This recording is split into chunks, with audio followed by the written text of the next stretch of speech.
for 2.5 hours is almost impossible. So you should find an appropriate way.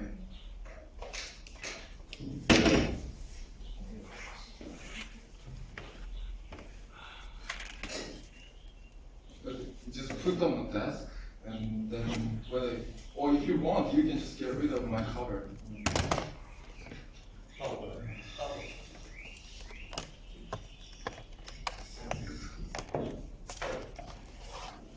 Anyway.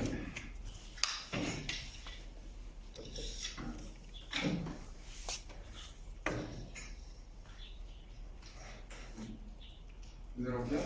And start.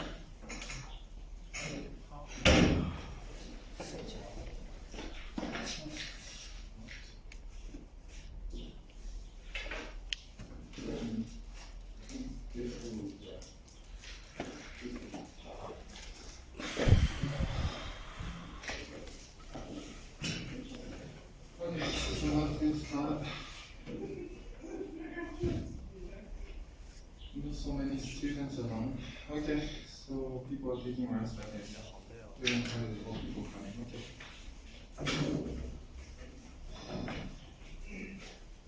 Okay, shall we start? So last time, we started talking about the dumbbell. By the way, so I updated the lecture notes again slightly. So you can take a look at the e-learning.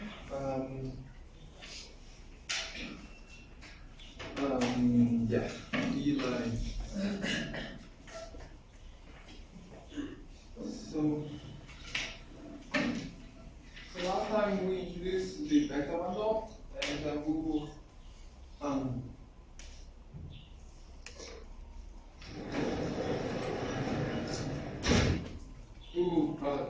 going to talk about the principal G bundle.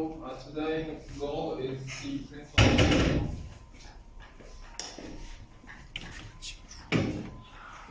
So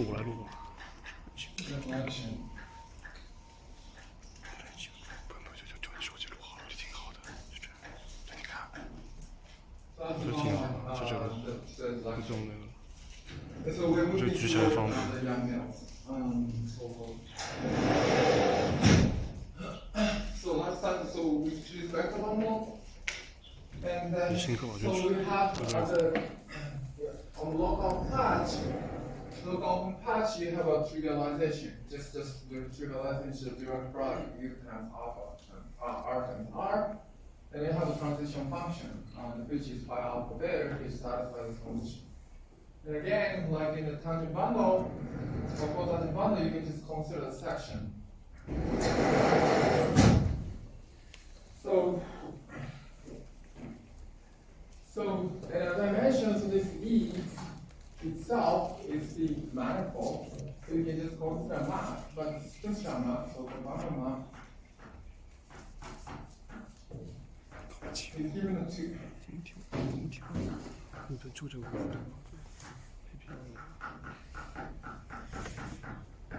So given a two vector bundle, and F is a smooth map between manifold, and you have some length of the small m, we call it capital F, such that the FP, the fiber, is preserved. Fiber is at each point, fiber is just not a linear.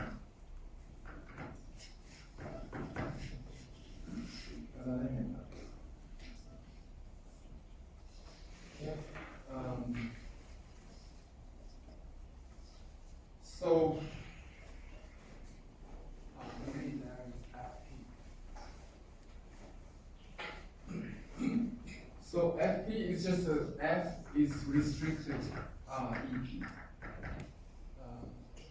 Small f E prime. Thank you very much. That's what you. Yeah. So you have manifold. So you have two bundle.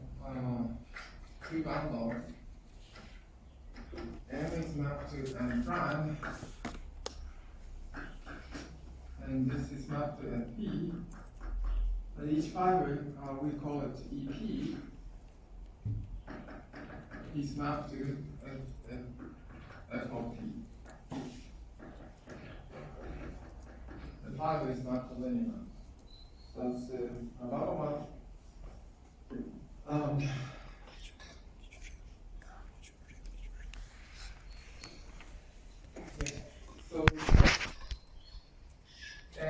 So let's see. Yeah, at each fiber you just have a limit. That's one. And then another definition of Wittgenstein or Dirkstein, sometimes called Wittgenstein.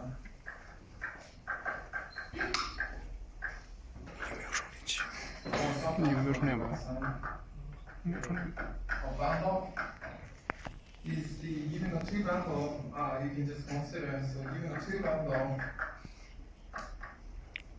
over the same manifold M, then you have the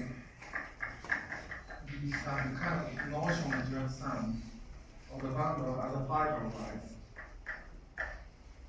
such that the so you can just have E plus F, and the point E and F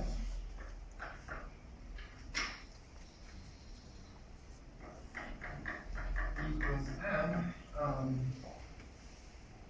equals F, is such that the pi E is equal to rho F.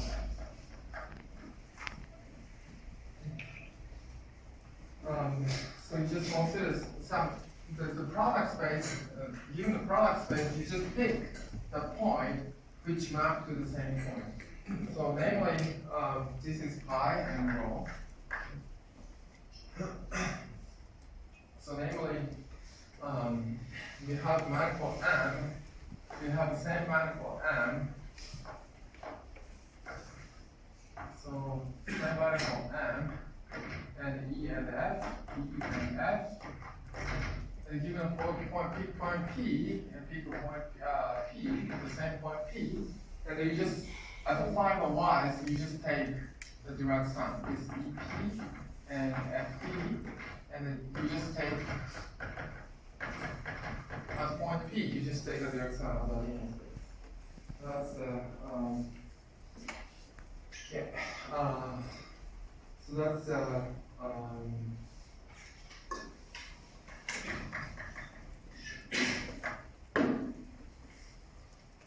that's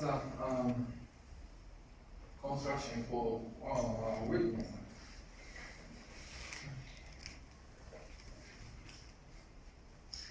And also tensor product is the same. Tensor product. So at each point you have a linear space. So R is some power. So you have a linear space at each point. So you can define tensor product, which is EP plus FP. E plus F over M, such that the given point, pi plus rho, pi plus rho is EP.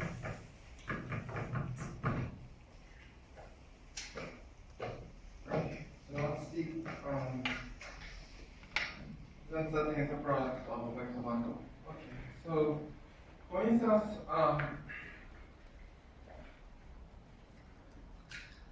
so if the rank is R and R1 and then R2, what is the rank of this vector bundle?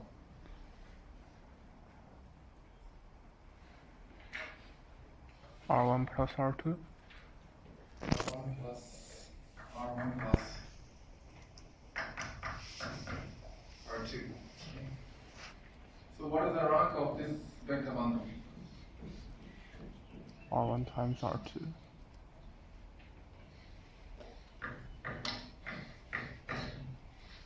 That's rank. Do you understand what is the definition of rank? Seems to you guys can see that.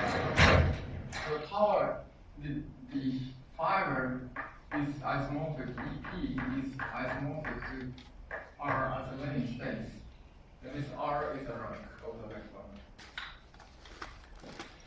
Okay. Okay, so as I mentioned, so each point you have a linear space. You can take the same operation as the linear space. So therefore, one can take even a bundle. You can just take some DL bundle.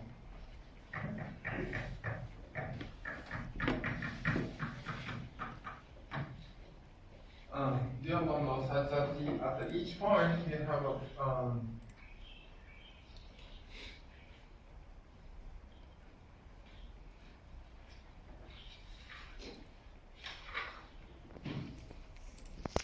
so at each point you have the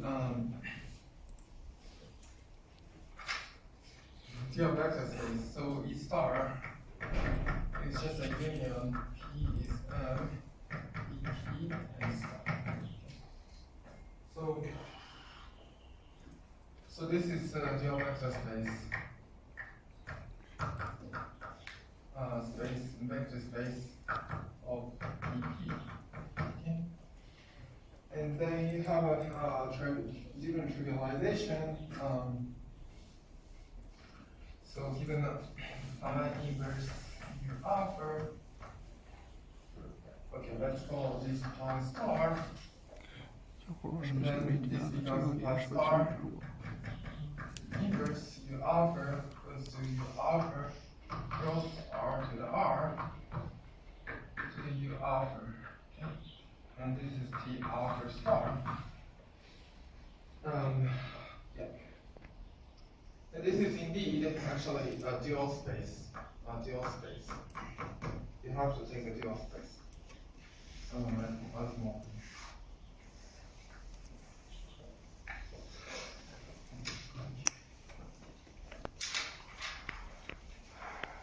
And since this phi alpha beta is indeed GL R R, okay. So therefore, in dual space, transition function becomes inverse. At every point, it becomes inverse. Okay.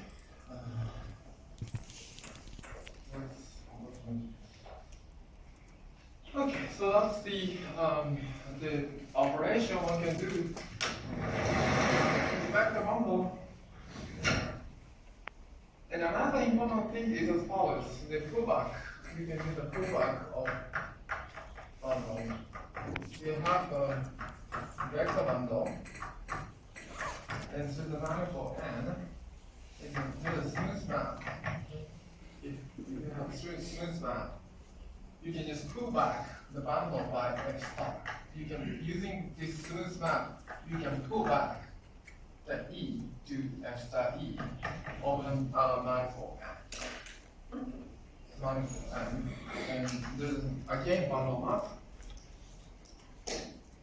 such that the F star E is indeed given by as follows.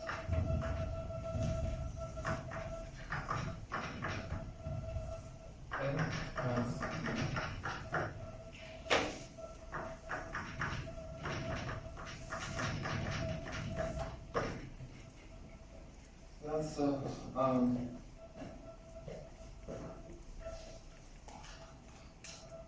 that's the operation. One can take. One can do that. Yeah. So in other words, so given the manifold, given the manifold n, and the vector bundle E is mapped to n, and somehow n is mapped. So let's see. N is mapped.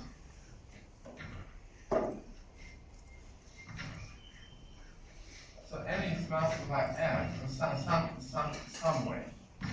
So this is the f of n. So f of n, and then so you just pick a point whatever y, then f of y is here. And look at the fiber over that. Look at the fiber over that. Okay? Look at the fiber over that. And just copy the piece here. So that's the point phi star E of y. And at each point, you do the same operation. Smooth map, at each point, you just copy the fiber that is the image of under F, just bring it back. Just copy the fiber and bring it back over there. That is the pullback of the line.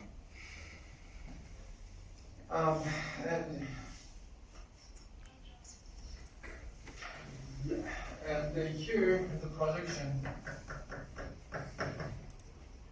is called phi star pi, and this becomes the, so therefore phi star of E at point Y is indeed E f of Y. And then, so this local trivialization for bundle E of bundle E is actually can be translated into this pullback of the bundle. Okay. So that's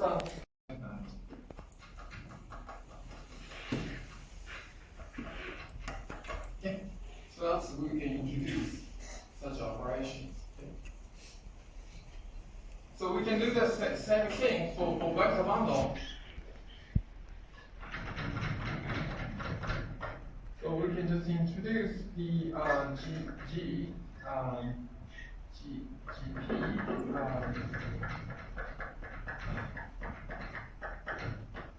like this. Oh, sorry. And again, so it should satisfy symmetric, non-degenerate, post-indefinite.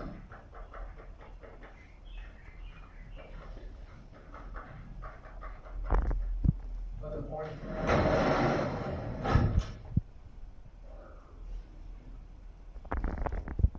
And then you can vary with respect to P smoothly. So, and then GP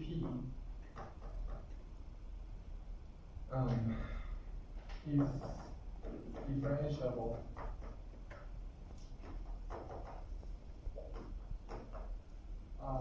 with respect to, and I forgot to mention one thing. So the section, set of section usually is denoted as follows. So the S gamma, capital gamma M and E is called set of sections.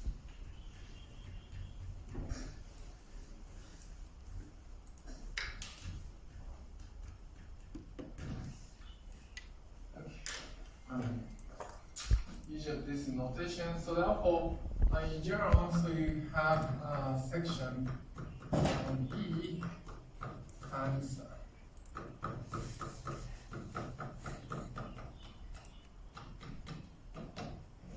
is he have a smooth function.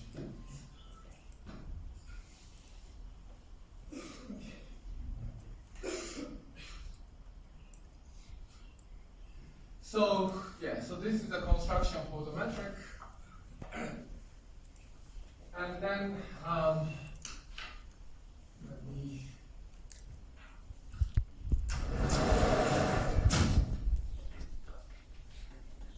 erase this point.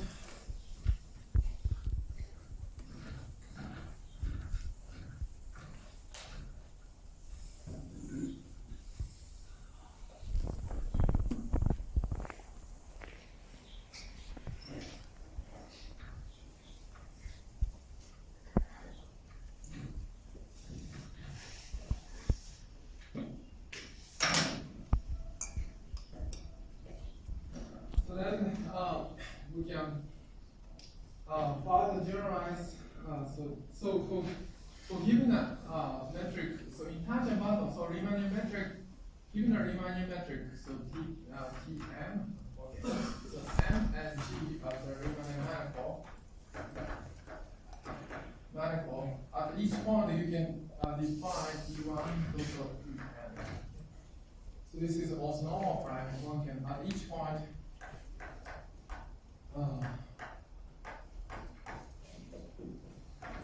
prime at each point P and point P smoothly. Okay.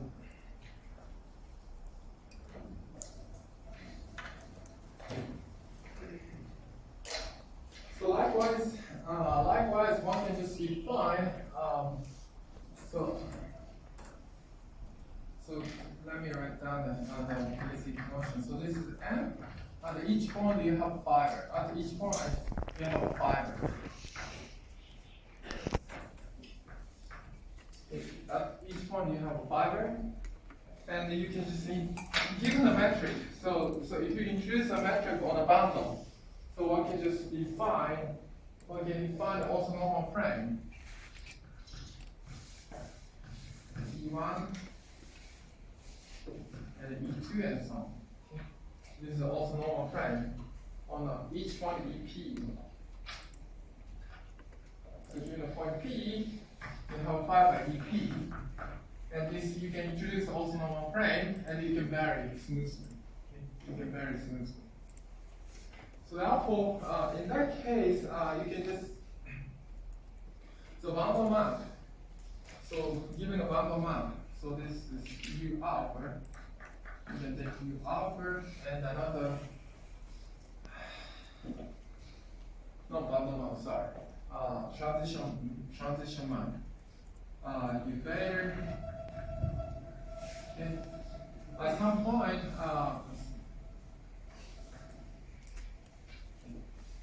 And then you have a different trivialization at this point, and also if you use a blue trivialization, you have another trivialization. Okay? Another trivialization, which is the if you use another trivialization, you can have some other orthonormal prime, E1 and E2. Okay? But they are related by linear map. So they are related by linear map. So they are related by phi alpha beta. So therefore, so okay, I think I should specify E prime and E2 prime. So this phi alpha beta, or maybe the other one. I'm sorry, the other one. Phi alpha beta is just mapped from one orthonormal frame to the other orthonormal frame. One orthonormal frame to the other, so as a linear map. So therefore, this phi alpha beta, once we introduce the orthonormal frame, one can just use alpha U beta times R. So the R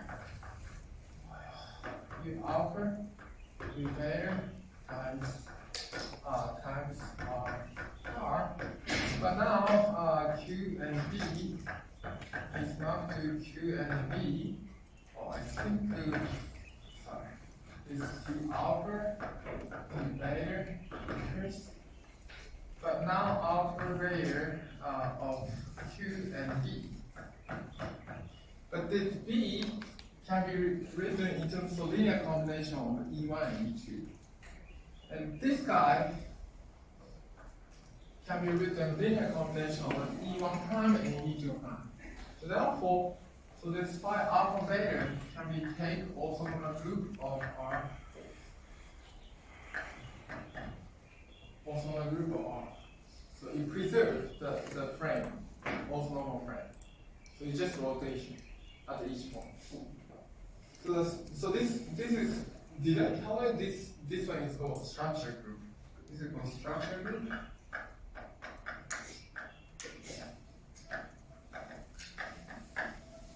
So this is called structure group. So once you introduce the metric, one can just reduce the structure group from GLR to OR. That's okay.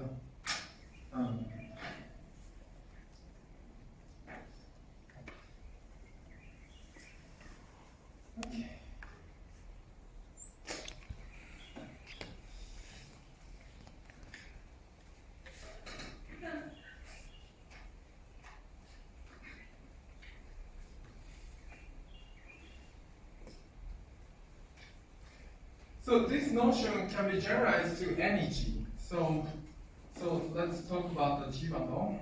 G bundle.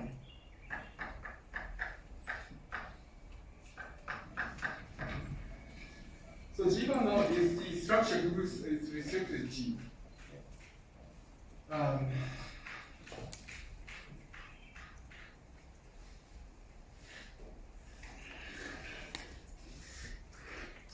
So it's the same. So the G bundle is just replace this one is restricted G.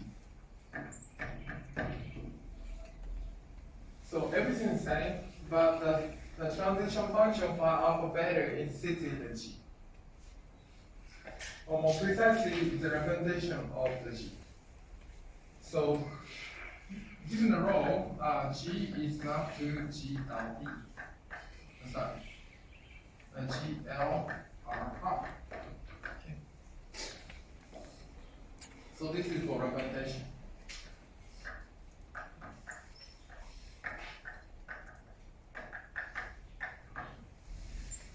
So given the G representation, one can construct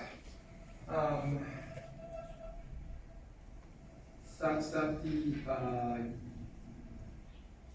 sorry, so it has very horrible typo in the yeah, horrible typo in the lecture notes. I think so. Given a representation, you just reproduce the role. Okay.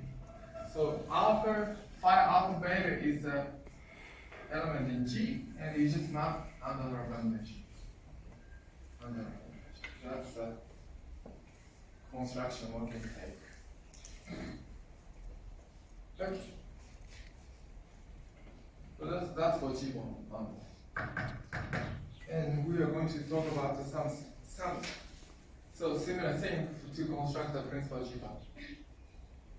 Any questions so far?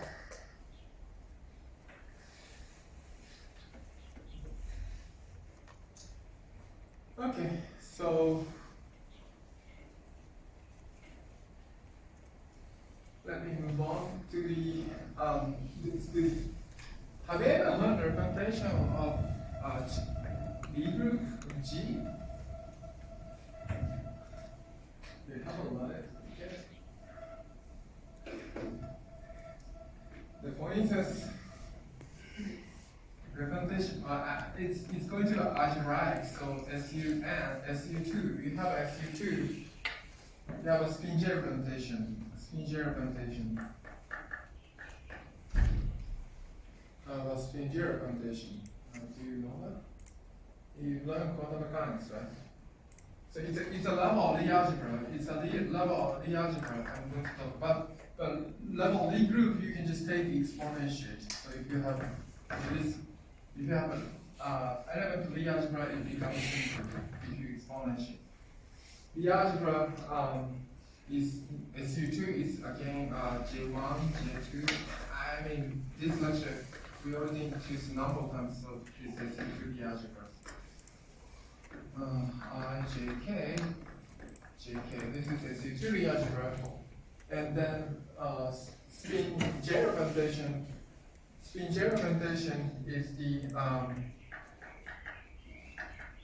is given by Jm. Described by Jm. What are the dimensions of spin Jm? Spin J representation? 2J. 2J plus 3. So if you don't learn the spin J representation,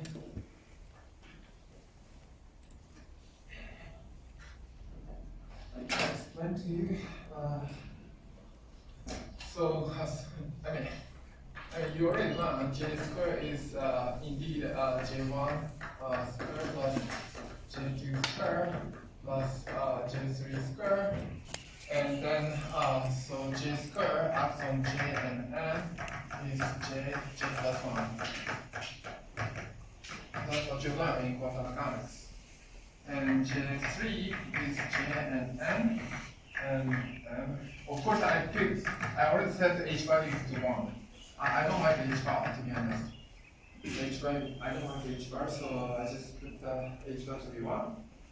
So this is Differential representation, and you can define J plus minus is J1 plus minus by J2, and this becomes raising and lowering operator, so that the J plus minus Jn is indeed some number times Jn plus minus 1. And n rounds for minus J minus J plus 1 dot J minus 1 and J. Okay. You learn it, right? So therefore it becomes, as a vector space, these are the basis of the vector space. The basis of vector space, and in total it becomes 2J plus 1. So as a vector space it becomes 2J plus 1. So if you exponentiate this representation, it becomes this R becomes 2J plus 1. Dimension becomes 2J plus 1.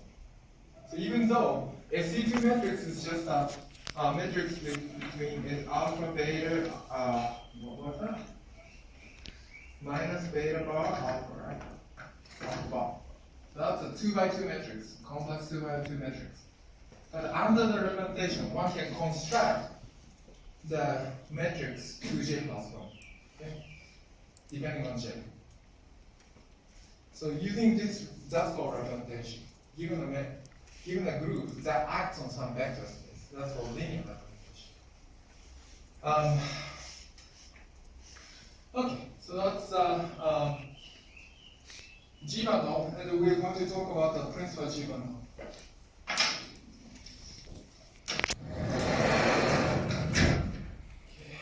So we're moving toward Yang-Mills.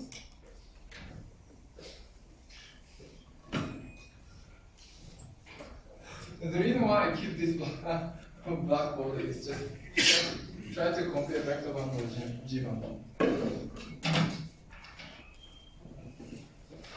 Okay, so principal G bundle.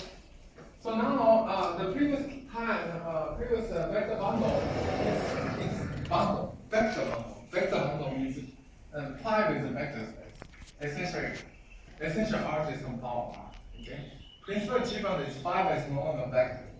Fiber is some group. Principal G bundle.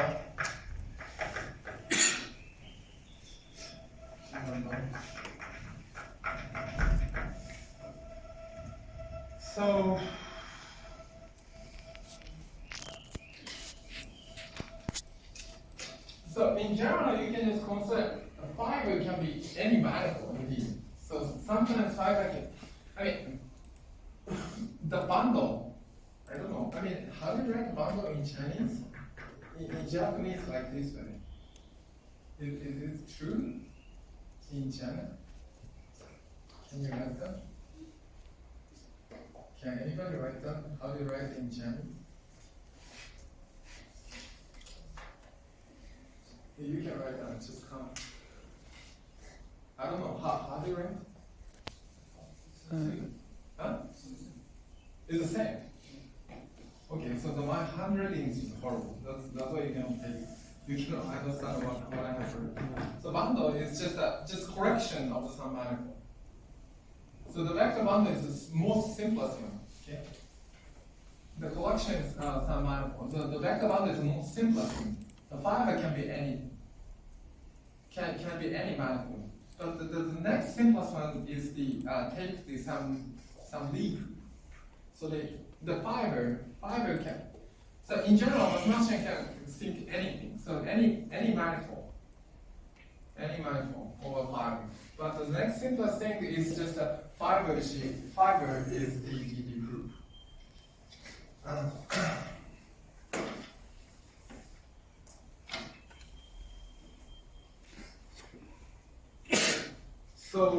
So this fiber is G. G is a leader. And then you just take, again, this setting. So the principal G bundle is something like a fraction of P and M. So the principal G bundle is P over M.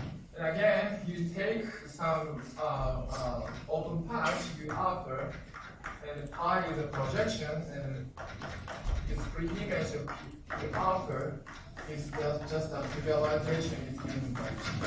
Instead of R to the R, so you have a degree G.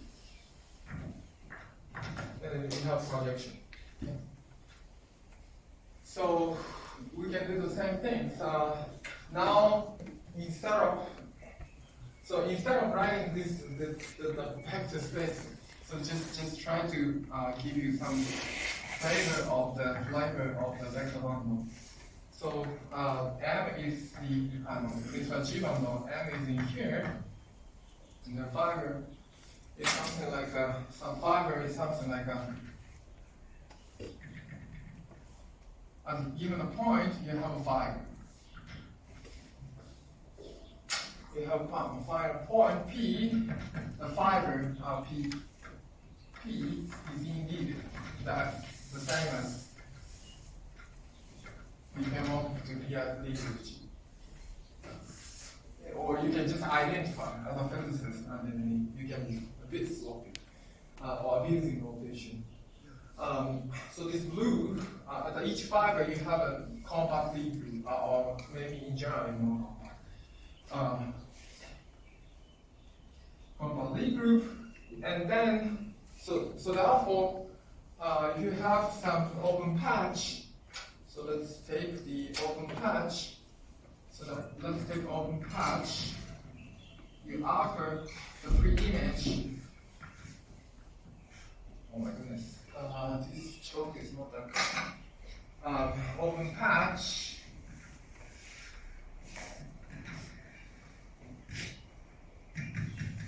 So it's a pre-image. It's just a direct product of U alpha times G. So it's U alpha times G. That's called trivialization. U alpha. Okay, and then we have this similar thing. So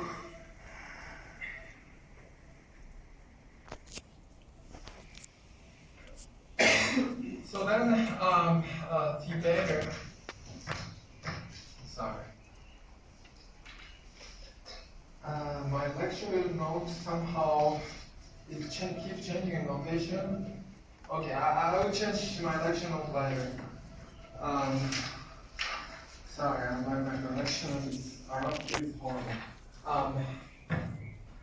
Alpha beta, beta times G, alpha beta times G. So again, you pick another trivialization.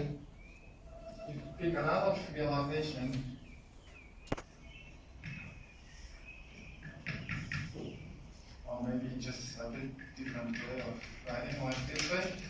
And then this is U beta, and you have an overlap in between again. So you have an overlap in between. Okay. So that's U alpha U beta intersection. Okay. And then you have a bundle map, so the transition function between purple to orange. Purple to orange. And that is Q and G is not to Q, alpha, beta, and G. I think Q and G, my handwriting, hopefully you can distinguish. Yeah. or maybe my lecture note I call it T alpha beta somehow.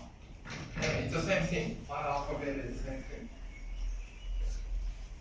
And this T alpha beta is indeed sits into the group G.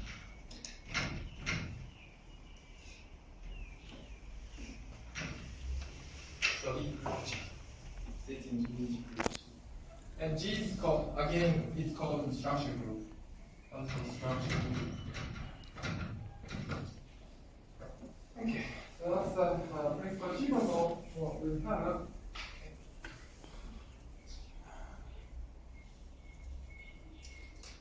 Okay, so that's it's very similar to what we have learned in vector bundle. Instead of fiber is a vector space, you have a Lie group or a fiber. And transition function is just given by Lie group G. Lie group G. It's just multiplication by other group. Okay, and then this part I just made a modification, but I just print out all the lecture notes. Actually, some undergrad student has dropped in the middle, but if you still want to access the e-learning, you just tell me your student's number and so on, so that you can just access the updated lecture notes.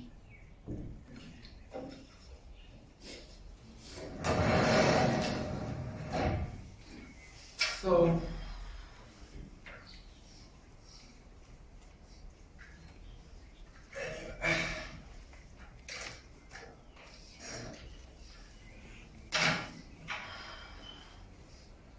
So this principal G bundle has a nice property that the right G action.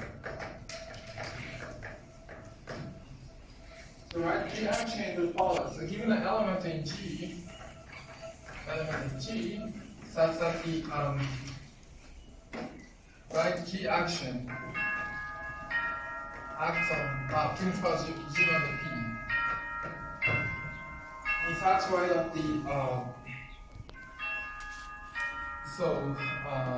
maybe I should write down this. P equals P U equals to UG. It's very simple operation. So as I mentioned, each fiber is the Lie group G. Okay? So you can identify any point. So can blue be visible? It's a bit not that clear. Anyway, let me move on. So given a point here, U. This U can be identified this trivialization by some point in G, okay? Element in G. So U can be identified as some point in G element. So therefore, so it's a matrix, not matrix, Lie group, so you can just multiply the G, element G over there, by right action. So therefore, UG is just a action, or whatever action it is. Maybe, let's move it upstairs, maybe. UG, U times G. So you just multiplication by right action, right? So each fiber is G, so you can just G, small G element transitively acts on the Lie group capital G. In other words, or maybe you can pick another element so that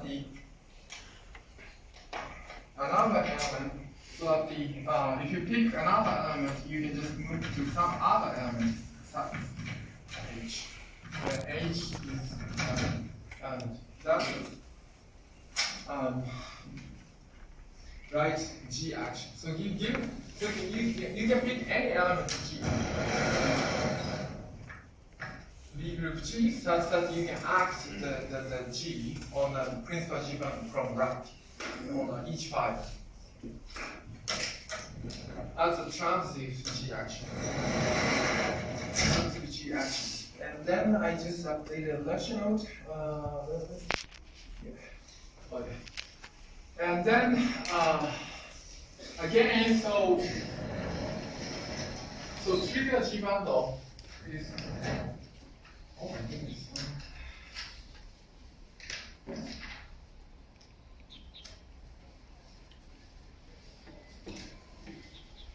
Yeah. So the P principal G bundle is there's a bundle map. If there's a bundle map, it's the identity, and then people just can write down. If there's a bundle map F, so that P is called trivial bundle. It's isomorphic to just direct product.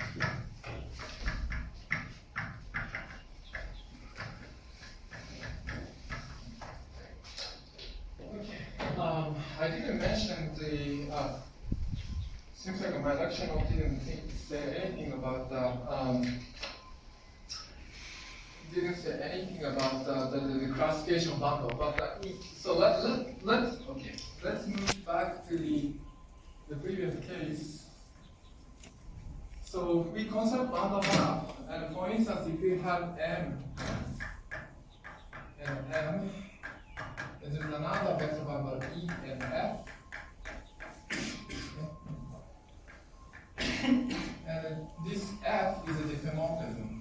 F is a diffeomorphism. And capital F is a bundle map. Namely, so you just preserve each fiber. M is a diffeomorphism. Okay? Then F.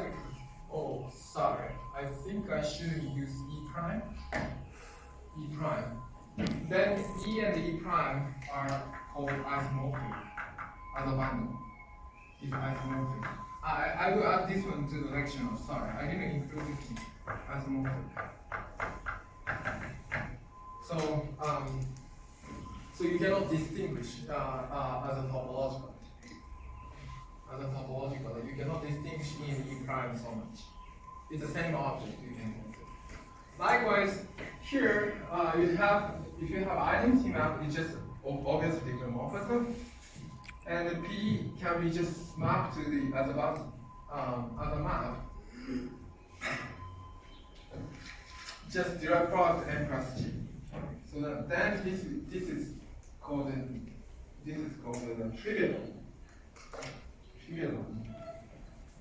And then this trivial bundle is indeed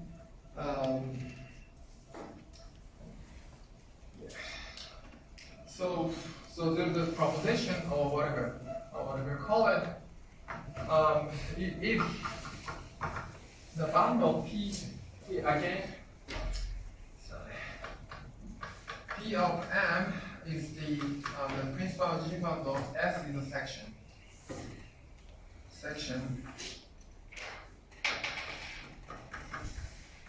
Such that the gamma S dot int is the identity. S dot pi is composed by is just identity as a map. So it's the same thing as a bundle. What kind of color can I use? So again, this is a manifold M, and the principal G bundle P is a projection. P is a projection.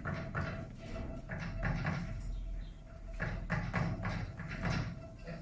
So at each fiber just projection just collapse. This blue circle is just collapsed to the pointing. And then section is indeed a map to P, such that it's the same thing.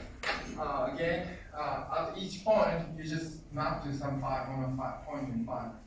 So section is something like that, whatever it is. Section can be just written as something. So at each point, you just map to the summary in fiber. So if you start here, it's a map to that's a section. It's the same thing. And if you do the projection, you have to go back to original. If the principal G bundle admits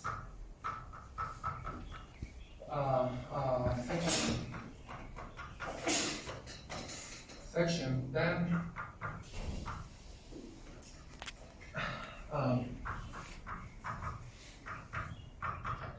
the boundary is true. It's a boundary treatment. So this is the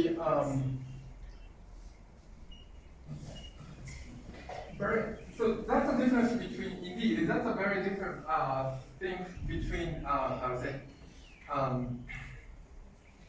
principal G bundle and then vector bundle. In vector bundles, you can have any section. You can have a section in any vector bundle. However, unless the boundary is trivial, you cannot have a global section. So that's the difference between principal G bundle and then vector bundle. I think around here, my explanation in the lecture is not enough, so I will add some content. Okay. So, but the proof is very easy. Proof or whatever. Argument is very easy. If it is a trivial bundle, it's easy to construct some map. G is just a projection in the second component, and you just have any section. You can have a section. That's very easy. But if you have the global section, if you have a section, okay, for bundle, so you can just set this yellow the card as a section as an identity element. So set everything. This yellow line can be identify identity element in this trivialization. So that okay, let me write down schematic picture somewhere.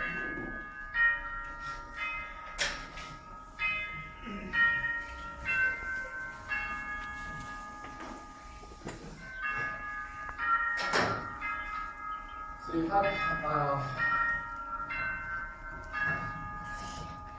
the principal G bundle M, and then you have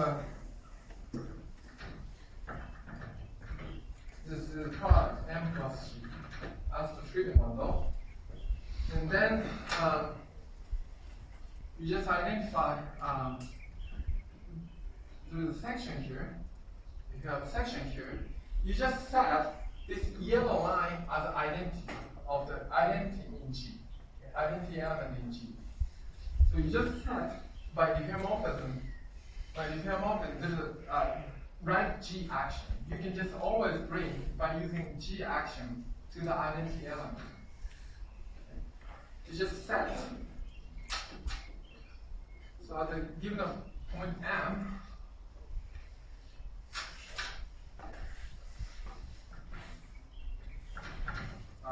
you can have a fiber.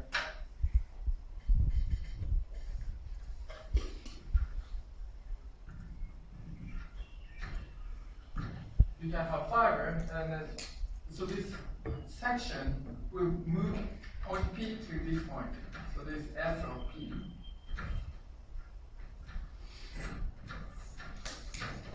So S of P, but there's a right action as I mentioned. So there's a right G action. So you can just bring this point by moving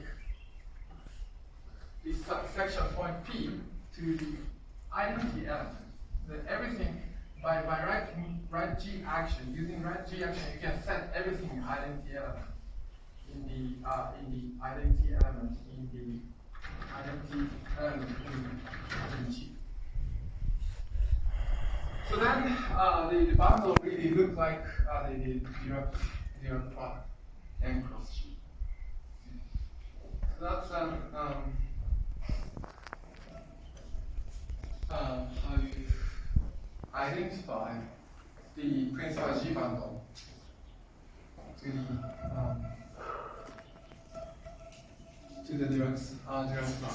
So therefore, if the principal G bundle element global section, you can have, it's a boundary to the volume.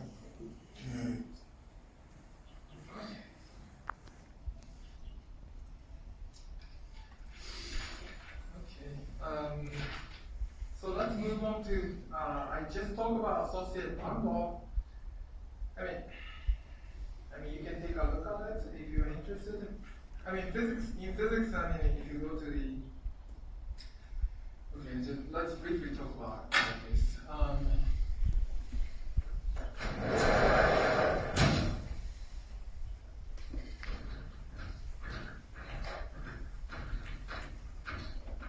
So in physics, there are lots of matter involved. So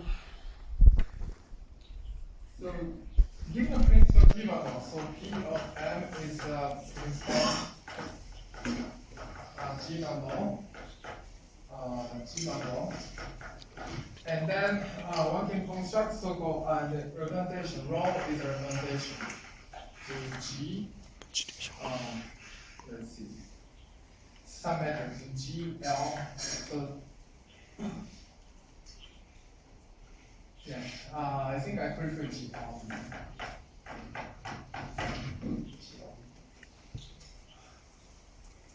And then, so this is called representation.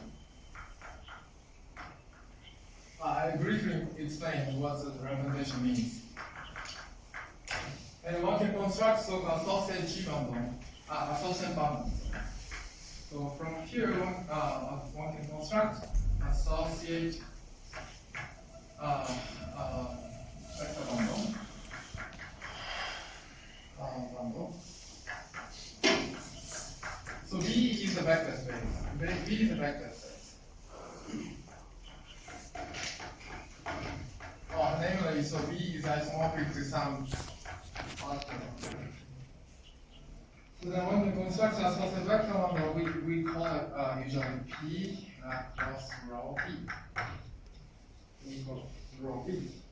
Namely, we just construct, we just consider the direct product, and you just identify the point in such a way that the U and Y is identified with the, or maybe G action, US, and rho S inverse, and of course, U and V is an element in the P cross V.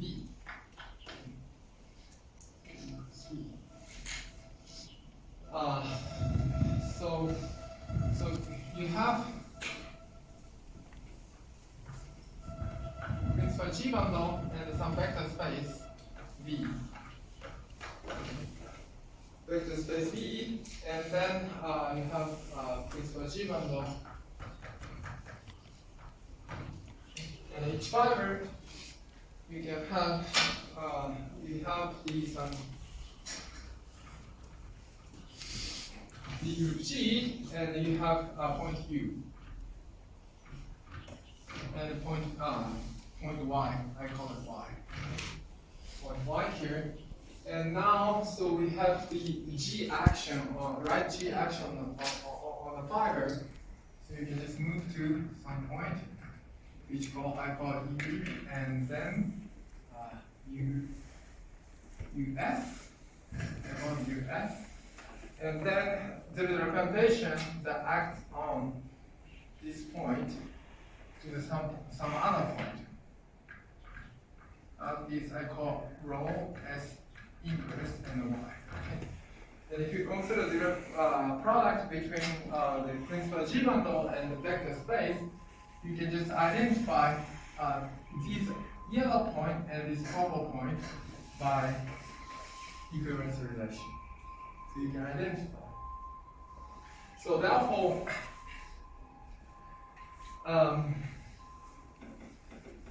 so since you at each fiber, if you look at each fiber, you have a G times B. So you just have a direct product. So G times B. But you just quotient by G action. Okay? You quotient by G action by this representation. And G cancel, at each fiber, at the end of the day, what's left is V. In that way, one can construct a vector bundle. That's called associated vector bundle. And in physics, one can consider, so we will go to Yang-Mills, but the Yang-Mills, you just consider some non-abelian group or whatever. You see, I mean, in standard model, SU2 plus U1. That's a Lie group. And you just consider principal G bundle. And then there's a lot of so-called matter. So quarks, and also W bosons. W boson include gauge field. What else do we have? Higgs field and so on.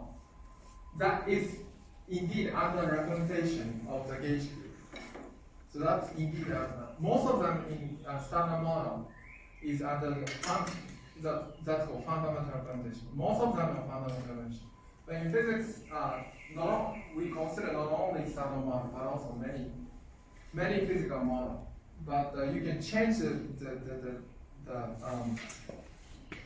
representation of the gauge group, and then so the field for the matter is indeed a section of this associated vector section, and the representation of the matter, whatever electron, whatever Higgs field, and so on, are specified under this role.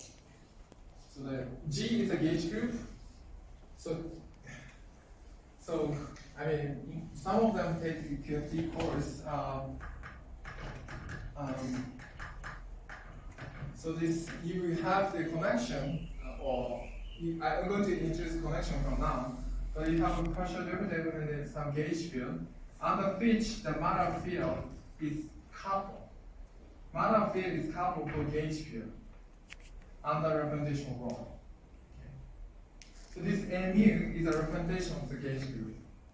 And this phi can be understood, psi can be understood as a section of this associated vector.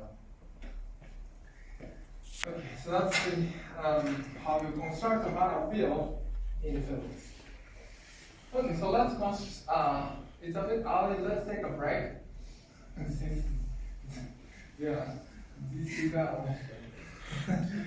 So let's take a break. And talk about connections. Okay. I think this is non-SU, but I just give you S2 to S2. So non-SU, so if this is F, roughly speaking, I already forgot the factor here, and the Q is something like that. What was that? Q is something like epsilon ijk xi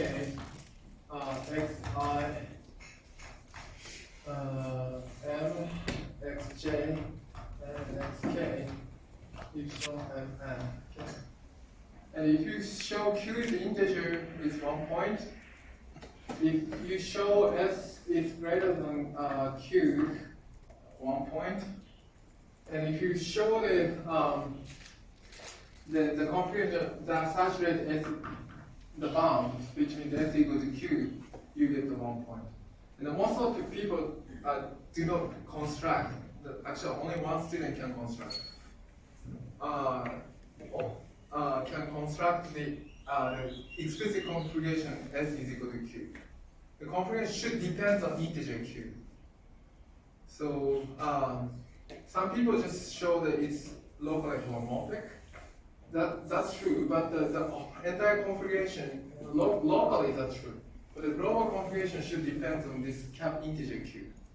So if you cannot show that, I just out here to subtract 0.5. That's the criteria of the grading.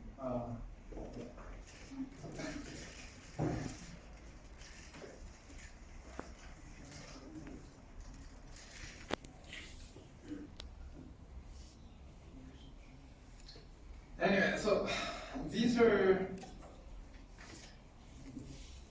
Does anybody know who first solved this problem? This was first the paper by developing protocol.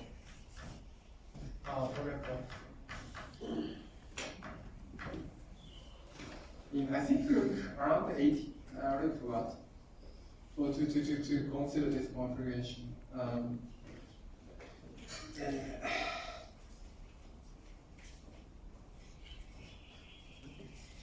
Yeah, the students who try to solve this problem most of them reach this point. Q is integer and S can be S is greater than or equal to Q. Most of the point, but only one student can explicitly construct the concrete configuration, P configuration. Only one student. Anyway, issue depends. But in principle, one can do that. I mean, Q is, as I mentioned, Q is mapping degree. And you have stereographic projection.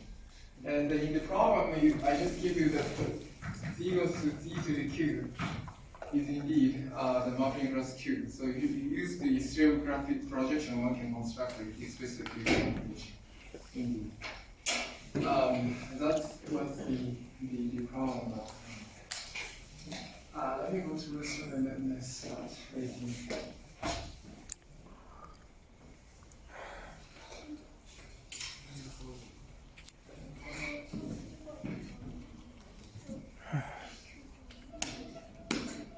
是它，你必须要把那个 mapping degree 给弄出来，它的 configuration。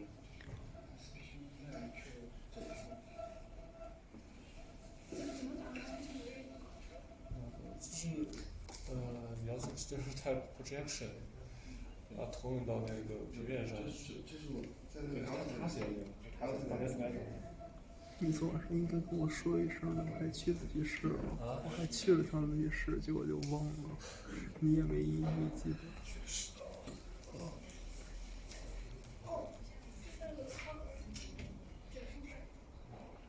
要不？算他这个问题提出了问题，他提出了 give one configuration， 我说你随便写个 homomorphic function 都应该可以给得出来。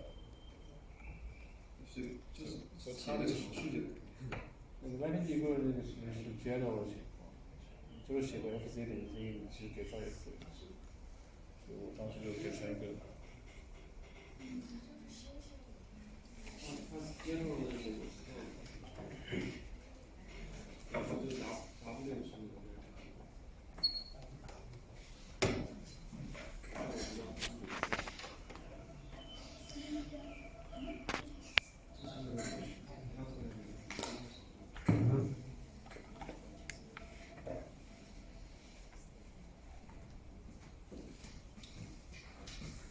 Okay, let's resume.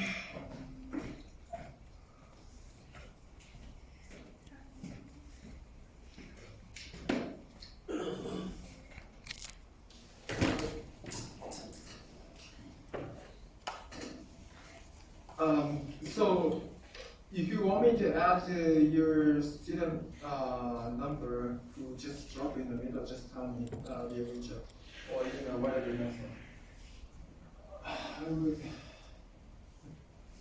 So this is the Chinese name of Shen. Shen, which is the file bundle somehow. So this one is the old simplified character of this guy? No. No. Huh? This one? Oh.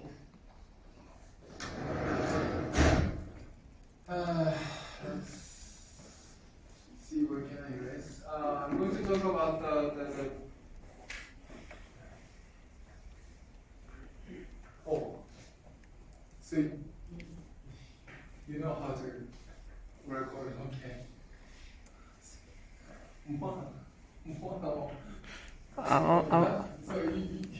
I'm fine. Okay. You guys should learn how horrible if you forget to camera. Yeah, unfortunately this lecture has to be recorded. It's a requirement.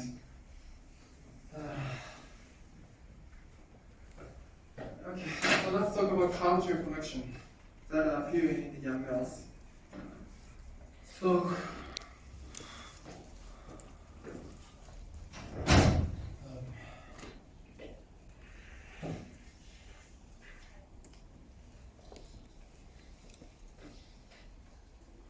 so we do the similar construction connection and culture, and then as a Riemann geometry.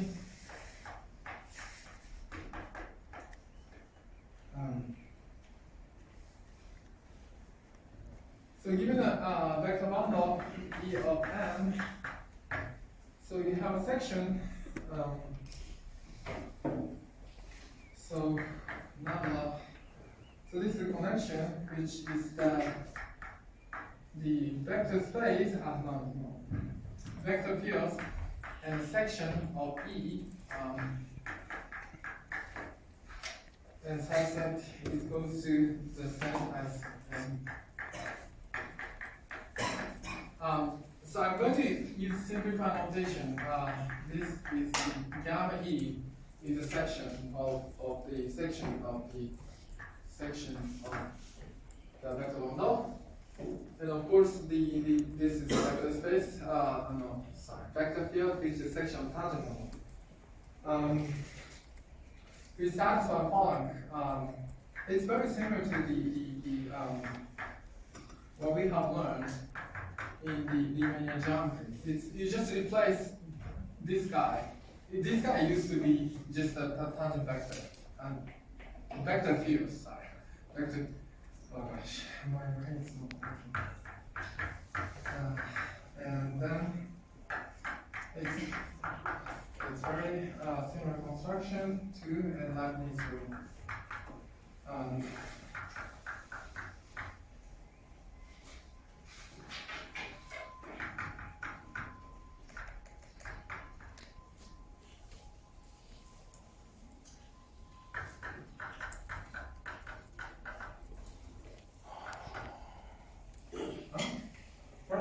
Sorry, so this is Leibniz rule. Sorry. This is Leibniz rule. Sorry, this is Leibniz.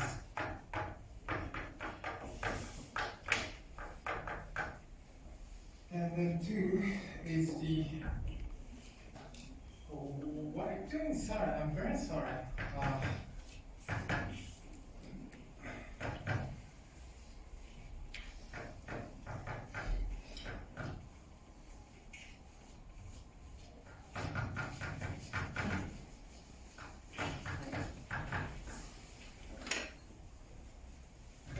So, sorry, I just swapped from the collection. Yeah. So, of course, the f is some function of a manifold, and the s is the element of the section. Is a section, and the x is a vector field. And then, so as you can easily see, so this is Leibniz rule. This really means just first derivative, as you can see. So function, it acts as a function of the vector field, and this becomes function. So that if you have function multiplied by s is also section. Okay. So therefore, x acts on f is element, the function. The vector field acts on function. The acts on section is section. Okay, that is the element here, and then we know this one acts on section will give you element here, and times the section, and then function times section is section. Okay, so therefore, and then this is just means the nabla is kind of bursted. Okay.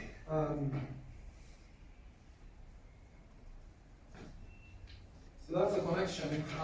So this is very similar to what we have learned. So for Riemann manifold, it used to be like this one, everything. So I mean, you can just take a look at the lecture notes in the back into Riemann geometry. It used to be like this. Okay, and then so we do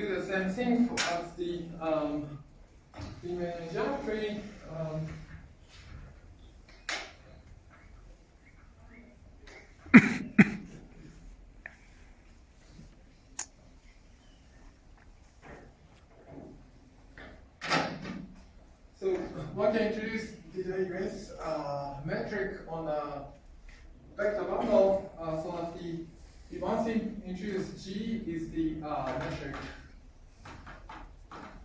on vector bundle. So then one can just construct if this one is satisfied,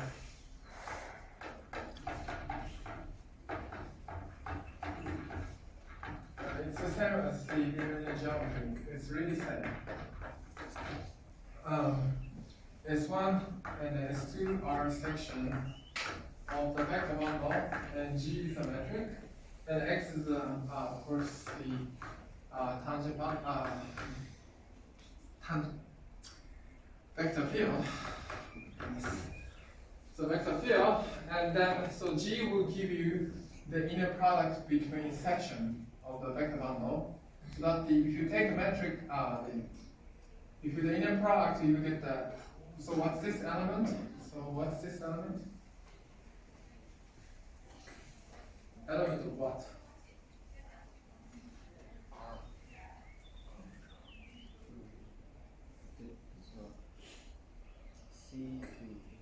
Yeah, so this is function. This is a function over the function of the manifold. Okay? Function of manifold. So therefore, vector field can act some function. Okay? You get the function. Okay? Likewise, so nabla x acts on S1, you get the. So what's this element? What's this element? The section. It's a section of V, so you can still take inner product between section and section. And then this element is what? Function. It's a function. The same thing here. If this satisfied, yeah.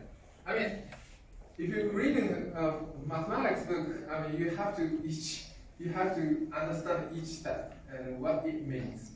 It's really boring. I mean, if you only look at the definition like this, it's really boring. But each definition has a meaning, so you have to take a look at understand what it means. Then if this is the case, G is compatible. Nabla is compatible. Connection is compatible with matrix G. Okay, that's what it's the same as what we have learned in the linear geometry. And the curvature is indeed the same. F is the two copy of the vector field you think, and the cover section is equal to section. And then, so usually we write x, y, and s is mapped to f, x, y, and s. Okay. So that's the notation, and then we have to specify what it is. So this is unfortunately, okay, let me write down.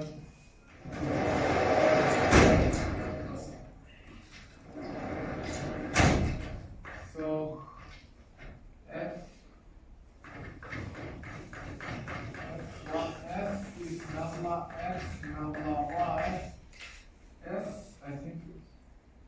Oh, okay, so 1/2 minus nabla y, nabla x, minus some number.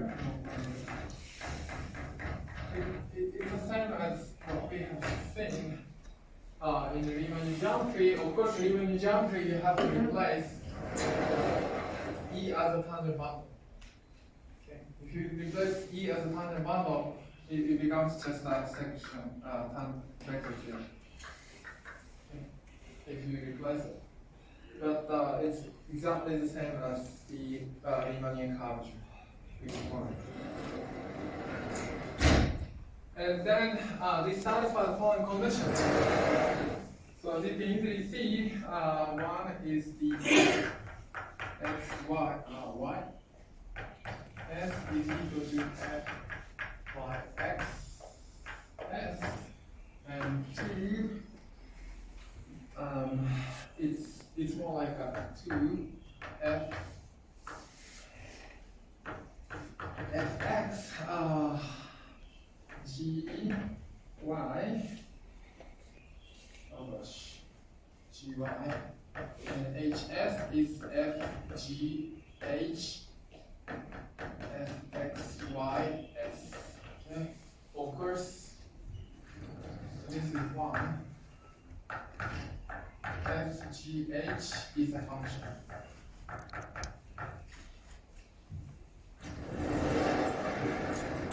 This the property is satisfied. So number y acts on S. Number y acts on S, you get the against section, another section. And number x acts on section is against section. So at the end of the day, so this one acts on section is section. The same thing happens in this side. So element is indeed, so this guy sits in the section.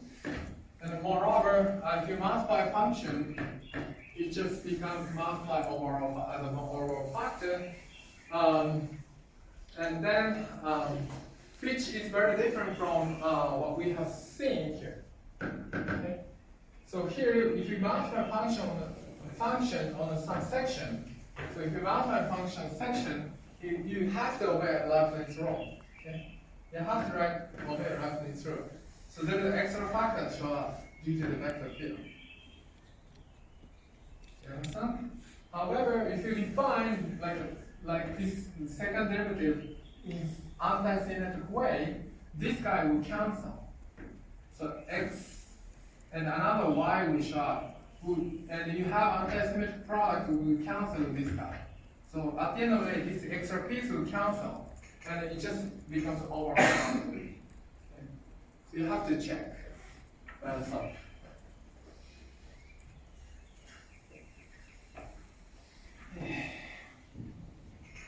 And how does it connect to the Young balance? Question is.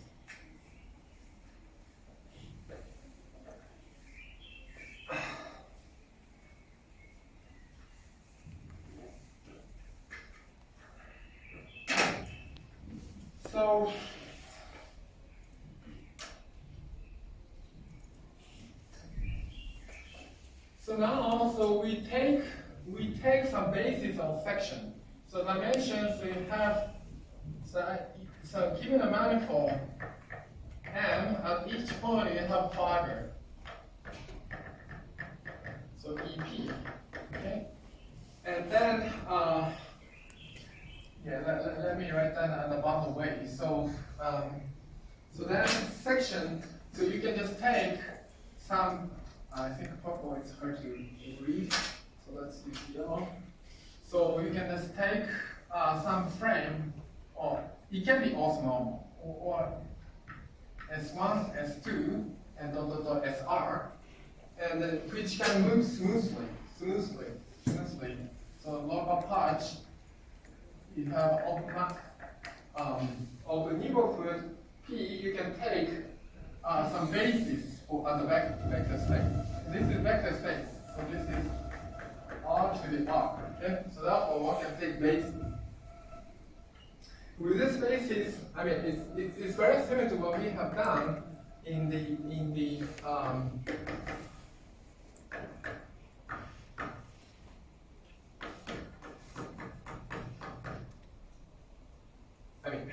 maybe I should write down like this. It's fine. So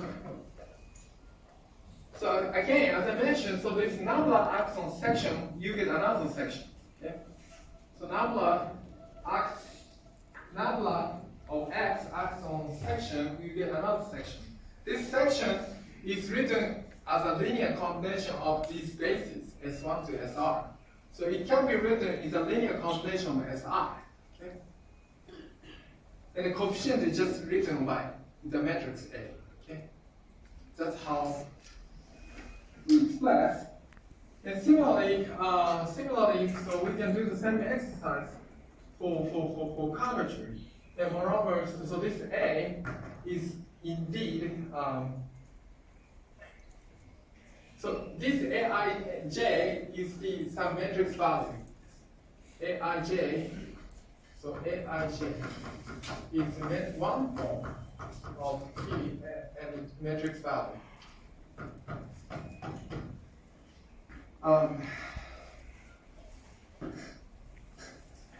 So this is the usual source. I think I put the local autonym of U and U.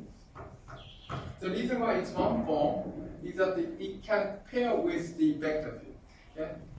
So omega 1 is the dual of F, the vector field. They are dual.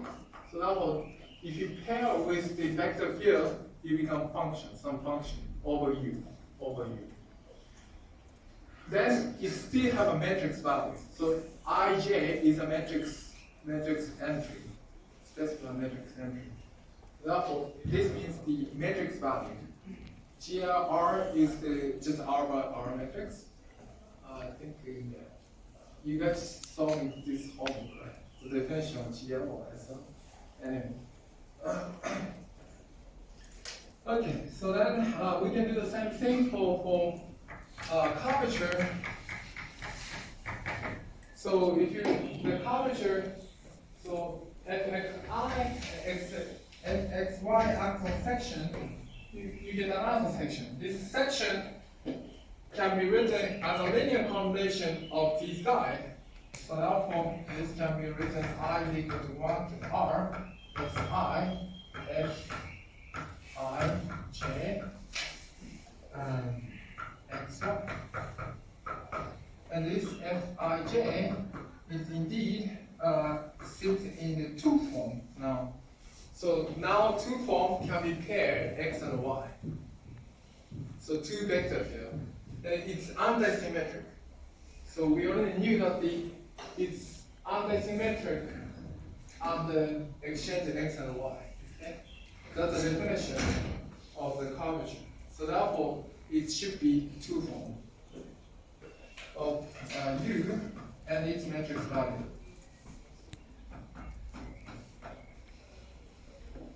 Okay, and so if you pair with two vector field, you get some function whose value on the matrix, R by R matrix. Okay? So this omega 2 can contract with X and Y. So the left hand side should be Sj. Good, thank you very much. SJ. Okay, thank you very much. And this one is convection form.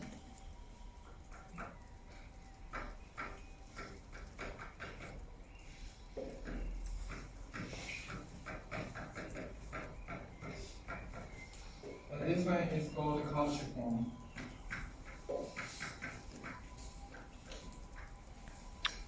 In your notes, you just write down A, mu, and Ij. Okay. In your notes, the gauge field is A mu, usually write A mu, and its matrix value. And this is equal to Aij, and then just put the basis of vector field. So now we can just take the basis of vector field, partial 1 and partial 2 and so on, and del 1 and del 2 as a basis of vector field. So capital X is a vector field.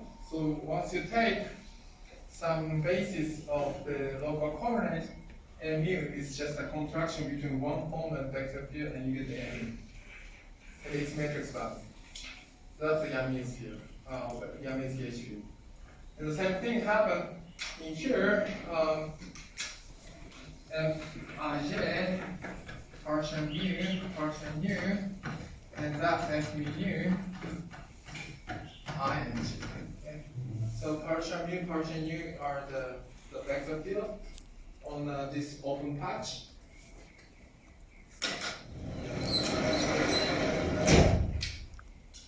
Open patch, and then you can just have a matrix value actually. Okay, so then, so since given the definition f x y, then how do you construct f out of a? That's the question one can ask.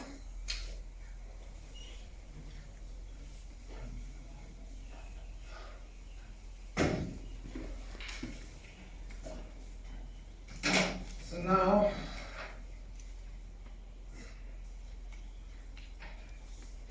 so this f can be written as follows locally. So they are related by this usual notation. F is equal to dA plus A over G. So this is one form, this is exterior derivative, one form you get two form. Okay. And then so sometimes people just write down like this, say dA acts on A, and where dA acts is G plus average.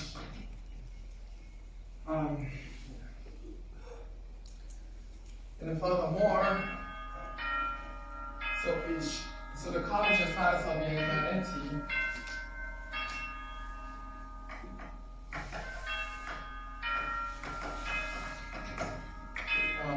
df, and essentially df is equal to 0. I mean, dA is a modified version of exterior derivative. So essentially dA dot dA is equal to 0, which is df minus A which f minus f which a. Okay.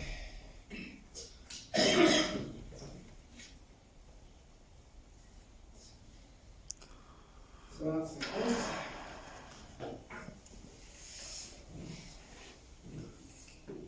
Okay, I'm just going to write down the local language.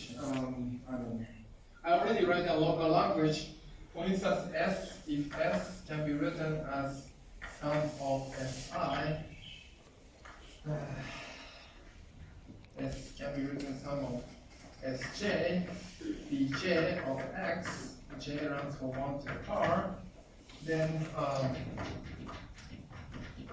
I mean, if you just use a definition of this guy, these guys, is equal to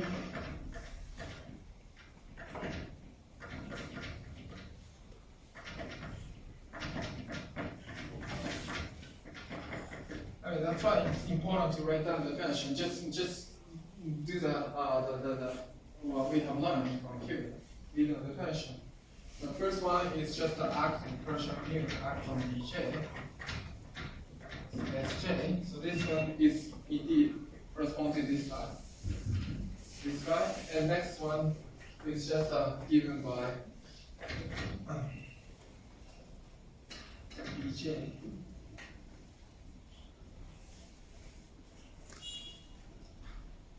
Am I correct? Let me think. Yeah, I think Bj and Si,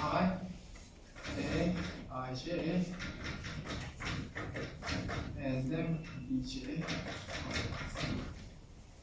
So that's what we have. Since we know that this is equal to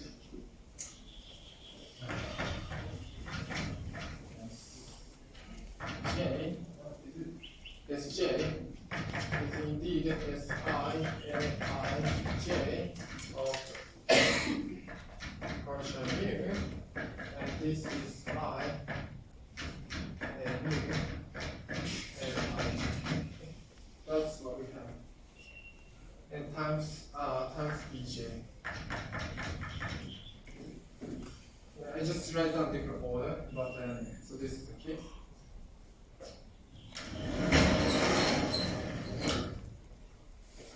And then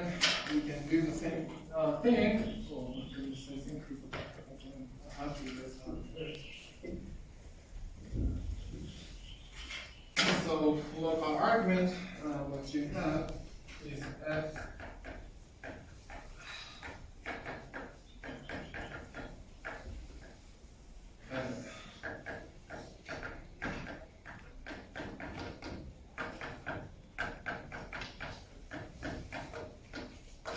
So this is the culture form. Okay. So here it's a matrix value, so one can just matrix value. So AB minus BA is homogeneous if it is general matrix value, no homogeneous. Okay. So therefore you have to consider commutator. For Maxwell's theory, it's just it's just number. It's just C. It's just number, real number. So therefore, in Maxwell field, you don't have this value. In Maxwell field, you don't need this commutator will vanish. So it's just number. Number can commute. But for in general matrix cannot commute. So this is the tension. Okay. So.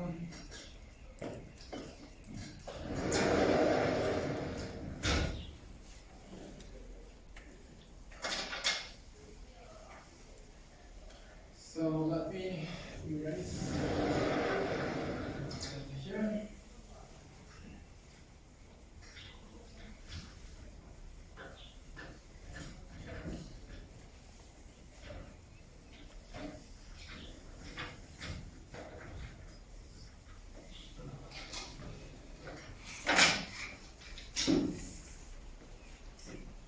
So now, so we know at each open patch, one can take local coordinate. So x mu and x mu or s 1 to r. So now also again, so it's a differential manifold. It's covered by lots of open patch. Okay, and so we like to know what's going to happen in the intersection. Okay? This is u alpha and u beta. U beta and then u alpha. U alpha. And this local expression I have written down. Like this around here are only valid in this open patch u alpha. Now you can do the same thing for u beta, but the question is how do they transit each other? Transition function. One can consider transition function. And then again, so we know the, I think my lecture notes are full of ununified notation. I use the phi alpha, u alpha and u beta plus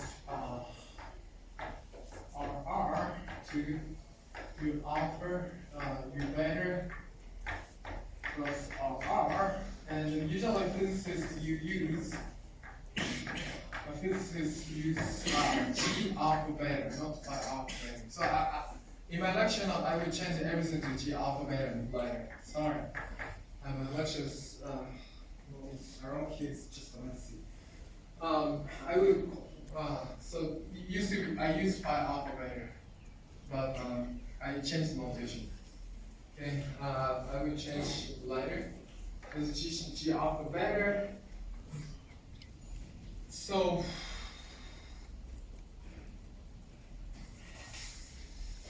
then connection A beta, which is constructed in this U. So this A appear once you take some basis in U alpha, the basis on the fiber.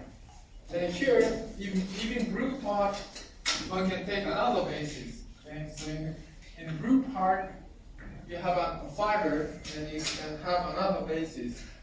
S1 prime and then S2 prime, another basis. And you need a transition function from beta to alpha. Okay? Beta to alpha. And so one can construct the A by using S prime. Yeah, S prime. On the other hand, U alpha, you already construct A by using S. And the relation between them is just given by this transition function. So this G alpha beta sits on some matrix, GLR,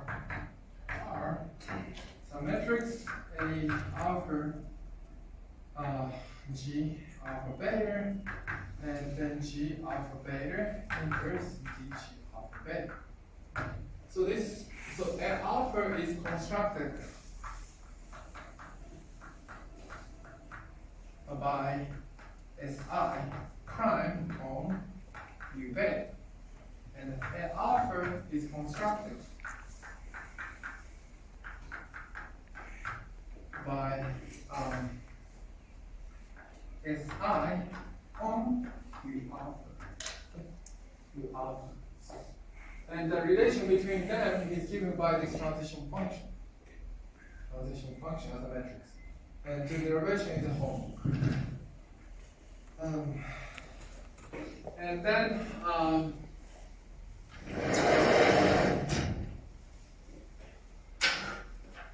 we show up in the homework. And then you can use the definition so that how the relation between F and A are related, one can derive as follows.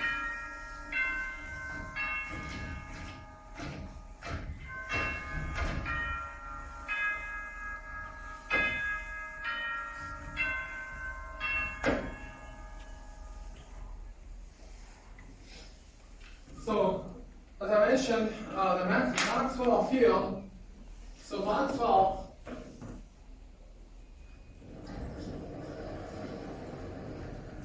in Maxwell action, Maxwell is actually it's called U1 gauge field.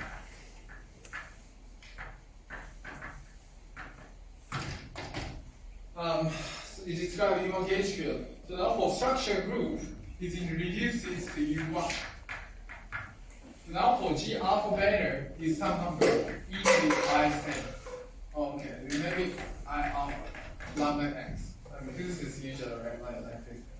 E to the I lambda x. So that's U1 value. Okay. So then you just plug, and A is some one form. It becomes one form. So then if you plug into here, it's just number. So U1 case, it's just number. So they commute. This one can bring it to here. If they cancel. Okay. This one can be bring it to here. If they cancel. But here you have to take a derivative. At the end of the day, Maxwell case.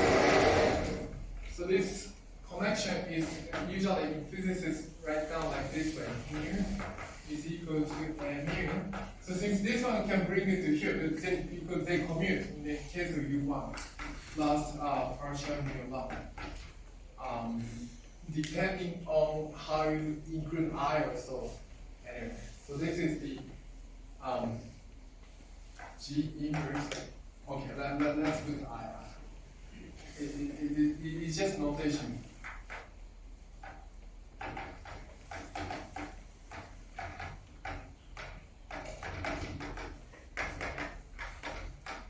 Right? So the second part of the gauge connection that appears is here. It's just given by partial mu. There should be a minus sign on the first potential. Thank you very much. Thank you very much. Okay. So that's the gauge transformation that appear in Maxwell field. But for nonlinear case, they take the form of matrix. They no longer commute, as I mentioned. They no longer commute. So therefore, you have to keep track of the order. And then, so that appear in amount, and again the same thing. Curvature form is given by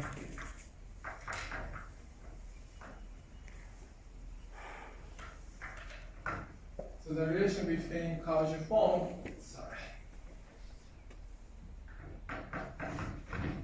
curvature 2 form is a bit more simpler because we don't have the second term.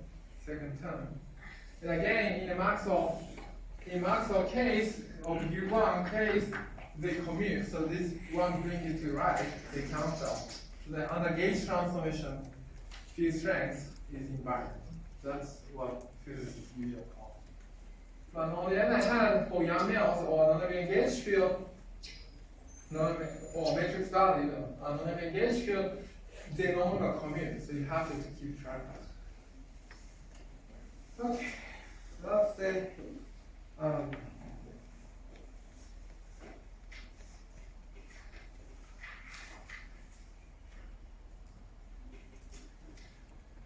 okay.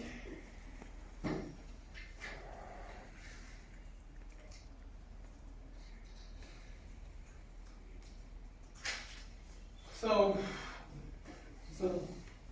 even though even though I'm put some content in the middle, so let's take the door. So in the action of the YAML, sorry, not the Maxwell. Maxwell action is, as I mentioned, is something like this one G or electric constant, couple constant, and mu, and this can also 4 or 4, and this can be written as the number 2, and then f which star f. That's the homework I give you. For Young Mills, so you need to be gauge invariant. You need to be gauge invariant. But field strengths, as we already seen, you have extra piece for nonlinear case.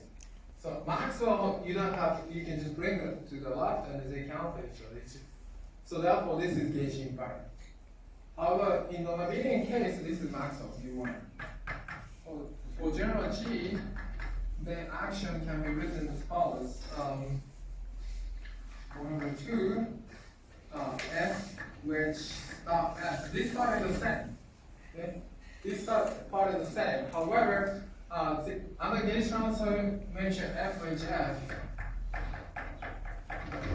F which star F wedge is transformed as follows. This G. Okay. Under the gauge transformation. Okay. Gauge transformation essentially means from one patch to the other patch. Okay. So then to make it gauge invariant, you just take a trace. If you take a trace, G inverse can be bring to the opposite, and then count them. So that's what is gauge invariant.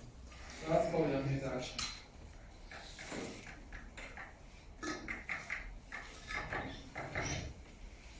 Okay.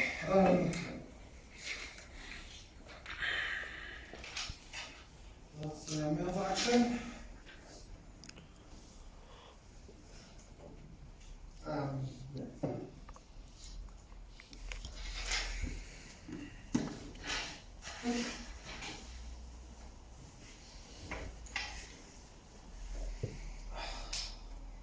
And usually, physicists usually put some coupling constant G up now.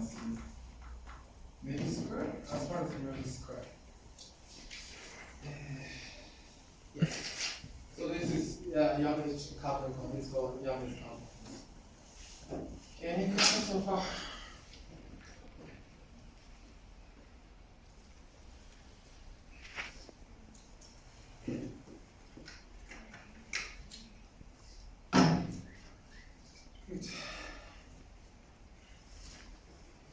And this is classical action. So I'm not going to explain this so much in quantum aspect.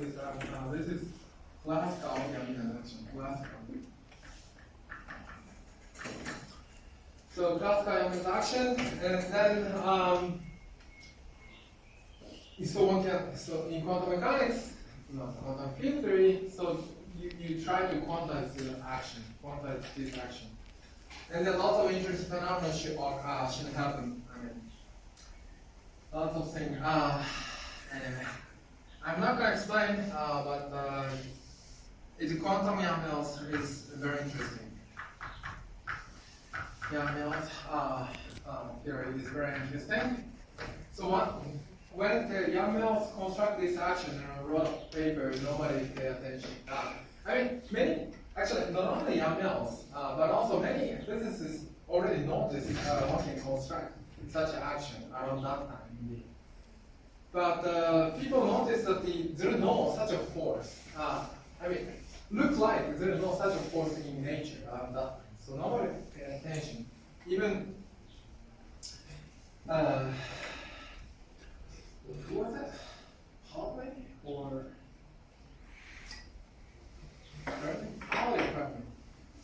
Pauli Fermi asks of course this is gauge field and massless. It has to be massless. Pauli, I forgot the detail. Pauli Fermi asked Young, actually, indeed, at the time, what force does it describe? Because at that time there is no massless gauge boson. It's found except the electromagnetism. Later, if you take into account quantum effect, there is so-called symplectic freedom.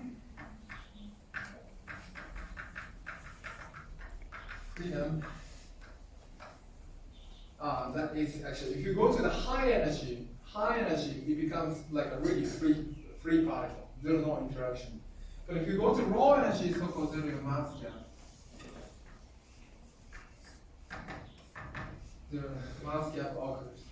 So therefore, it occurs so-called like confinement on force and so on. Confinement in low energy Hawk.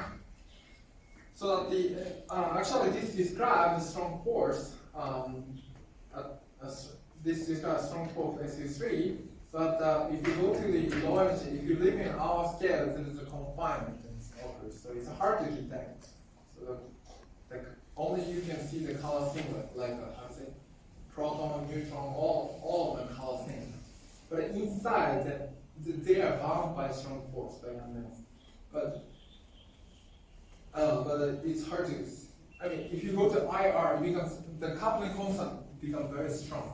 So you have the quantum effects are very strong, and so on. So therefore, you cannot simply detect the strong force on that. And also, there's a weak, so-called weak force. The high energy weak force also described by Young-Mills. But in our scale, as you already know, so let's see from Higgs. By Higgs mechanism, this gauge boson acquire mass. That's for Higgs mechanism. So there are no massless gauge boson, like a non-linear gauge boson from weak force. That's for Higgs mechanism. So what is the due to quantum effect at the low energy, in our scale, the coupling constant becomes very strong, so that you can not simply describe the force by classical action. Another force that is described in Young-Mills is acquired mass by using Higgs mechanism, and so on. So looking at the Young-Mills, classical Young-Mills, just giving a classical Young-Mills action is not enough, and the laws of physics contract quantum Young-Mills theory. And then the main name is like.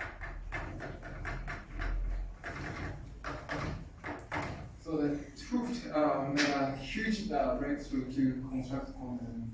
Not only Tooft, but I just picked one name. He's a main theory.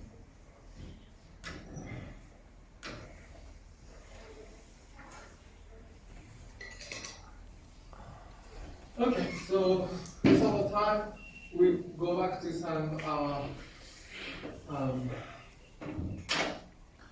so we go back on some geometric aspect, but anyway, so later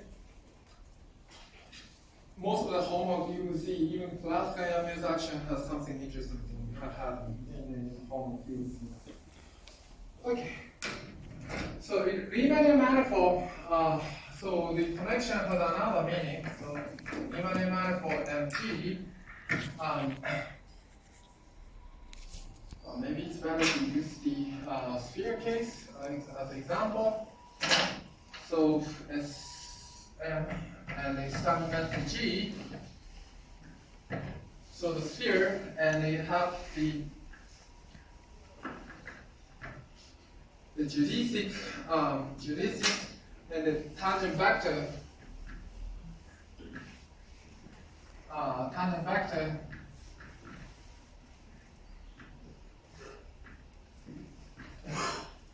is indeed tangent vector of the geodesic is indeed parallel transport around the connection compatible matrix.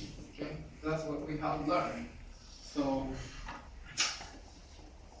you can just have a connection. You can do the parallel transform of the vector field, okay, along the with respect to connection. That's what we have learned in the Riemann geometry. Then we can do the same thing for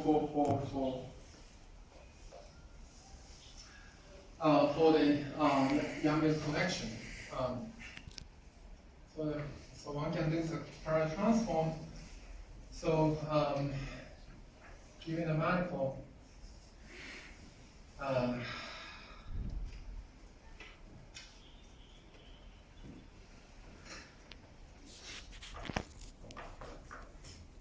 so the vector bundle E to M, and then the manifold M, and then you have a connection on this vector bundle.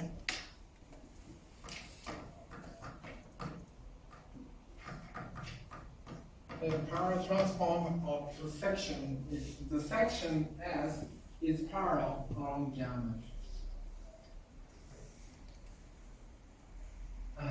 So this section S is a section E, and gamma T is a curve. In M. So normally, so you just take the manifold M, and each point P, take point P, you have a section, and you have a curve inside, so that is gamma of T, okay, gamma of T, and you have a tangent vector at this point. At this point, you have a tangent vector. That's gamma dot T. Okay, that's gamma dot T. The tangent vector at this point P. So then, at this point, you have a fiber. So you have a fiber.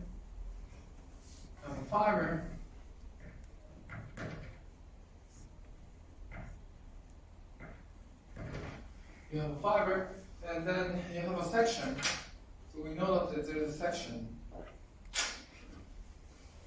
You have a section.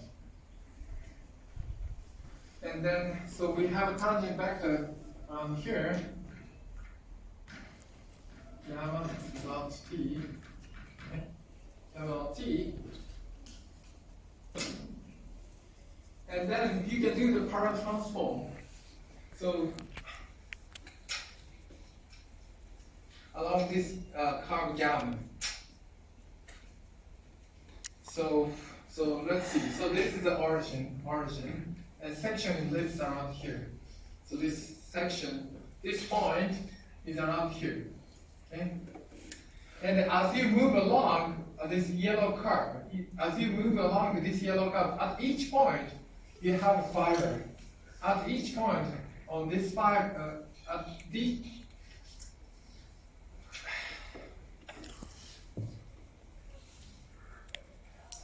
so at each point of this curve, you have fiber.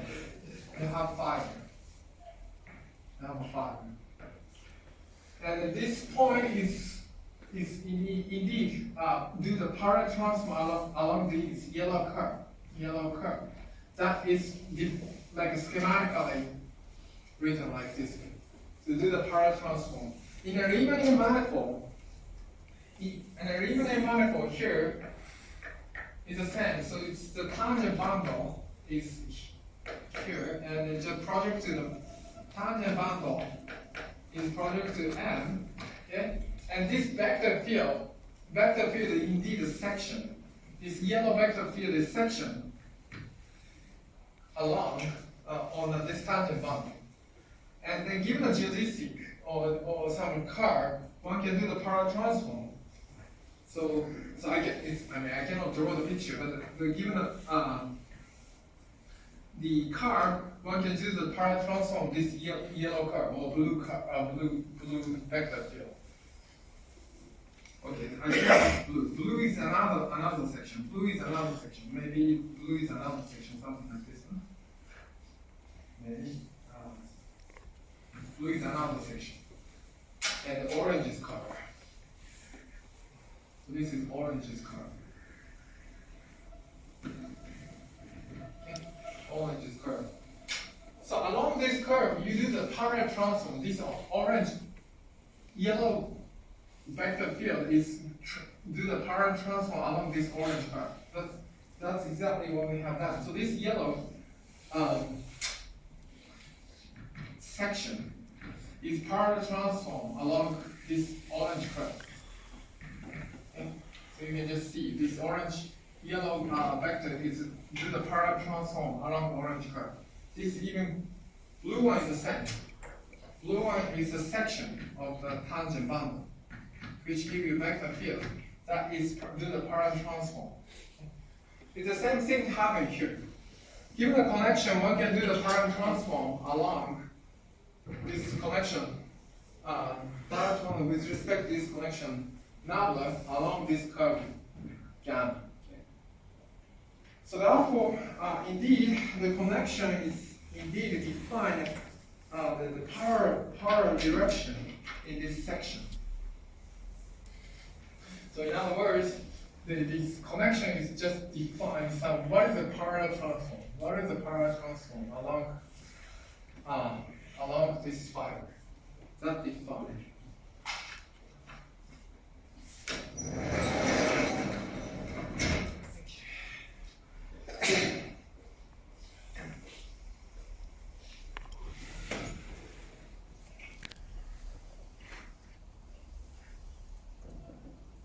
So if this equation satisfied,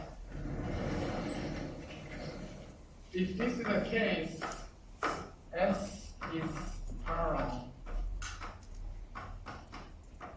along gamma with respect to connection number. That's what we do.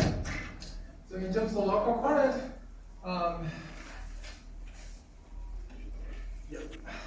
we can have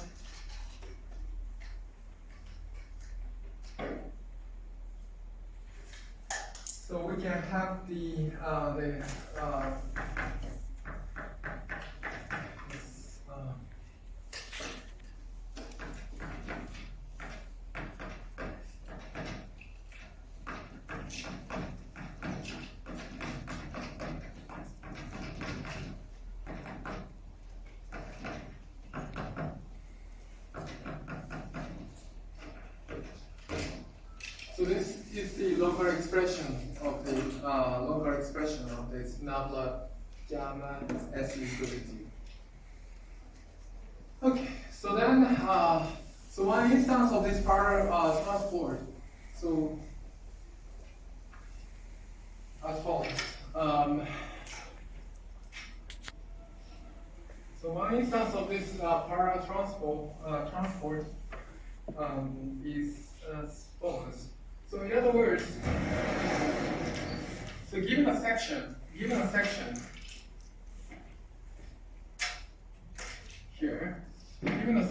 here, at point B, so if you have some curve given in a base, given a base, one can do the power transform along this curve and bring it to that other point of this section. And the interesting happen, so this is called power transform. This is called power transform.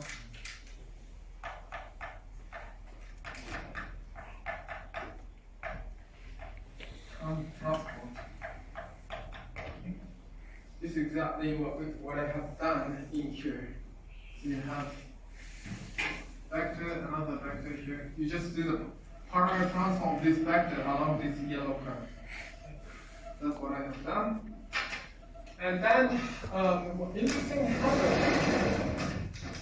Oh, okay, I think it's better to use this here. So this is very nice. And so, interesting happen if you have cycle, one cycle. So if you have genus and have some cycle that go along. This is also one cup. A gamma T has a non-trivial cycle. You cannot contract. It's not contractible. If it is non-contractible, then we start with this point, and at this point you have a fiber. You have a fiber, and then you have some section. You have a section here, this orange that appear in this orange here, and do the parallel transform. Go back and go around here, and then at each point you have a fiber. At each point you have fiber. Okay? And since you have already connection on a vector bundle, one can do the parallel transform along this curve. Okay? And then this orange, unfortunately, I cannot find orange is something like a floating. You just do the parallel transform like along this curve. At the end of the day, if you just move along this topo cycle and come back, do the parallel transform. It doesn't go back. It doesn't come back to original section. If you move around one cycle, it becomes something like this way. If you move along this one cycle, it doesn't go back to original point. It's a different point. That's what we already seen in the Differential geometry. So we just consider and then we just we just consider the following, right? Following, and then yellow line is moved to here, and do the parallel transform, and the parallel transform, and then the difference between them, if you have difference between them, is measured by this curvature here, essentially. Similar thing happened in this construction. And that one is called a Hermann-Bohm effect. A Hermann-Bohm effect.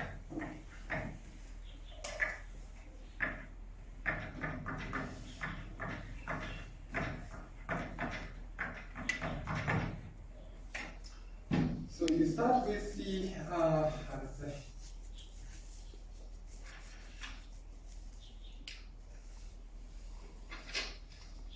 So you just put some electron, whatever it is, but you have magnetic field that is move along. Magnetic field, and you just create some solid.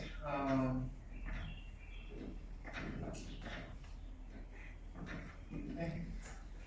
And then the electron or whatever particle, electron is okay, but the particle move either this direction or through other hole or other slit. Okay. Other slit. You can take two paths. Okay. And then this parallel transport is indeed. And if you have a non-trivial gauge field or magnetic field, you can see that some how to say? Oh my goodness. Some wave pattern around here. Okay? That is given by indeed a Hermann-Bohm effect e to the not one a connection to the gamma.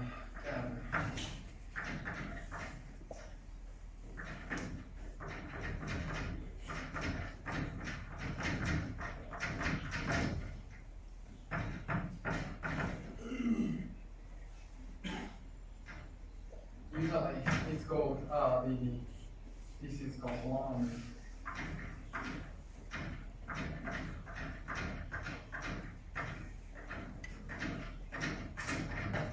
So the difference between them, or maybe usually people would just write down this one is gamma. So gamma is topo line.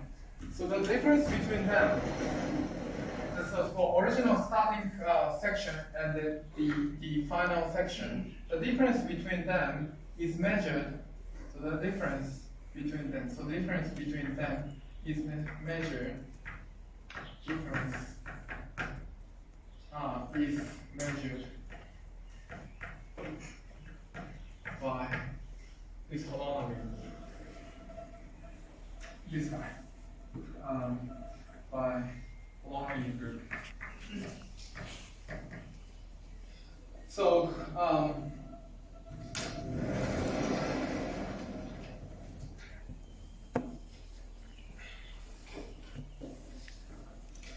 here, so we just considered the case of electromagnetism.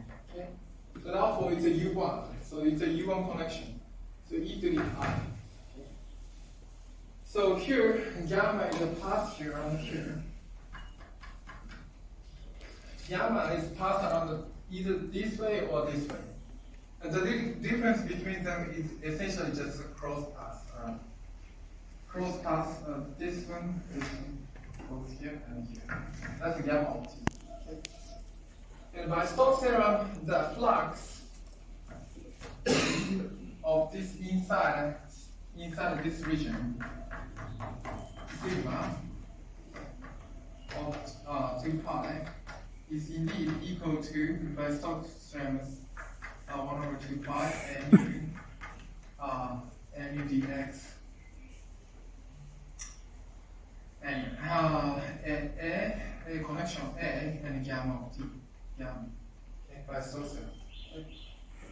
So therefore, the flux, magnetic flux that actually supported on this sigma is in by Stokes theorem just this holonomy group of the connection. And then if you take the power of e to the I, you get the U1 body. Okay? U1 body. So therefore, you can just multiply on the fiber for the group as a group action. Okay? Group action. And the difference between them is indeed given by this holonomy. That's called a holonomy bond. Okay. And since if you change the point around here, okay, you have to change the path. You have to change the path. If you change this point in the different point, you have to change the path. Okay? Okay? You have to change the path. So therefore, gamma will change. Gamma will change. So therefore, you have how to say, wave e to the I set. It's just a cosine or sine wave action pattern on the wall. Okay, so that's a Ball effect you see. So that's the meaning of connection. So schematically, this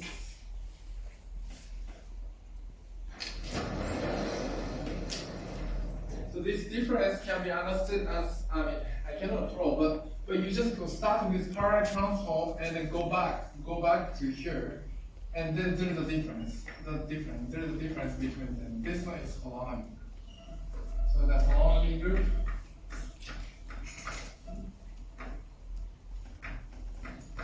And this white line is parallel transport along this topic. Okay, so that's the meaning of parallel transport holonomy group, and then that can be seen is a Helmholtz effect in quantum mechanics. How many of you learned a Helmholtz effect? Not so many. Oh, many people. Many people. Okay, so then that's the geometric meaning. So it's parallel transport along this curve.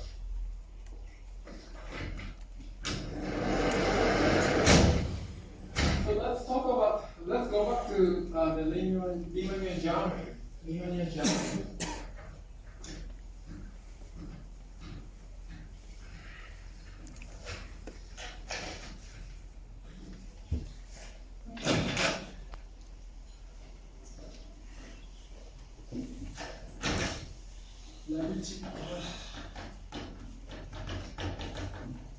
Connection. So vector bundle. So we just consider E goes to N, and consider connection inside a vector bundle in previous case. But we can of course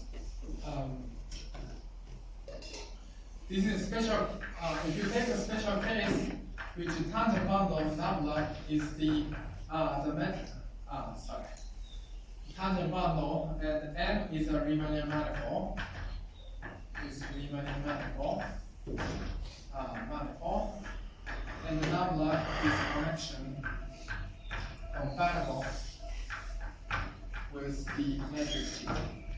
One can take such a special case. And then ask the same question: what is the nabla x? X and then nabla y and so on. In this situation, a specialization. So then, since we have the metric here, so the Riemannian manifold again, and G. At point P, and you can take open patch U. Along here, you can take orthonormal frame of the vector field E1 to whatever. Or x1 to xn or whatever x2. Then so the x1. Xn is the orthonormal plane. Normal plane in metric the vector field on open patch U, and you can have the zero field zero one form on omega 1 of U. That's the situation we consider. Then we can do the same exercise what we have done for Yamel's, but the result is very what we are familiar with.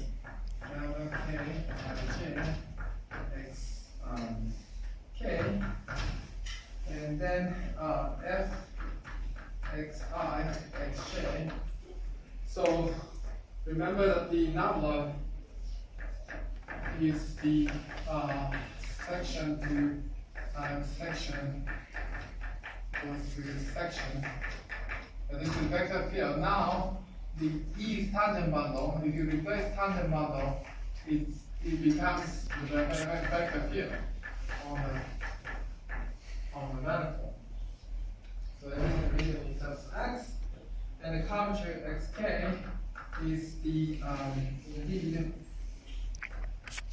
indeed actually R K I J K. Oh, sorry, then I should use L.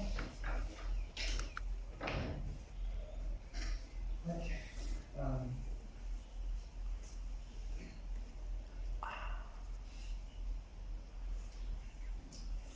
So this is again Christopher symbol. I already used. Sorry, it's better to use Einstein convention. Christopher symbol, and this is Riemannian curvature.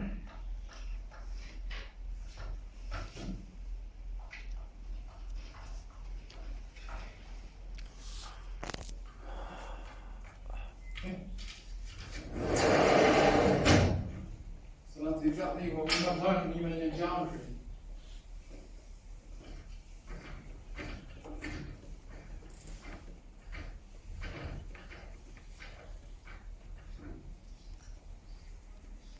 then it's easy to check. It's easy to check from the definition of the connection and so on. So this omega, if you define omega k, j, so this is matrix value, gamma k and j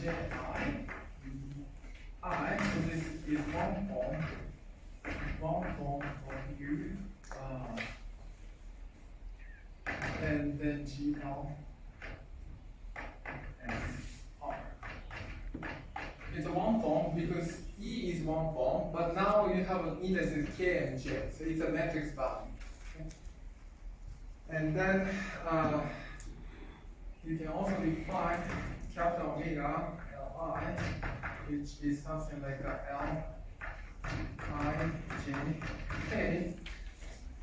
As you can see, I'm really exhausted with K, and this which is two form over U, which is matrix value.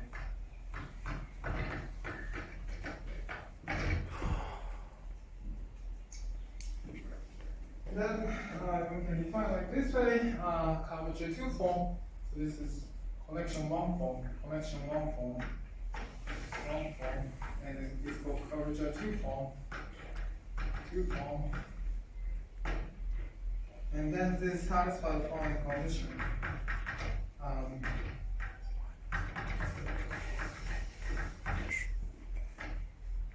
mean, this one, usually people, I mean, GR and whatever, supergravity, and people are very familiar with this one.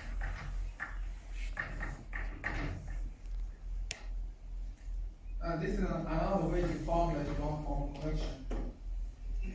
Collection one form and curvature two form. So this is another way to formulate. Essentially, this corresponds to A. This corresponds to gamma is A. Another way to write down. I just write down another way. This corresponds to F. Okay.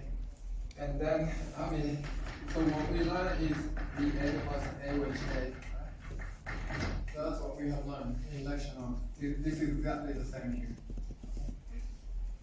And then this connection A can be obtained by solving also normal form. That's is the A can be obtained by solving this equation. That's what is the connection. Okay. Similarly, so far we just construct vector bundle. One can just construct the connection on vector bundle, principal bundle. Connection and the curvature in principal G bundle.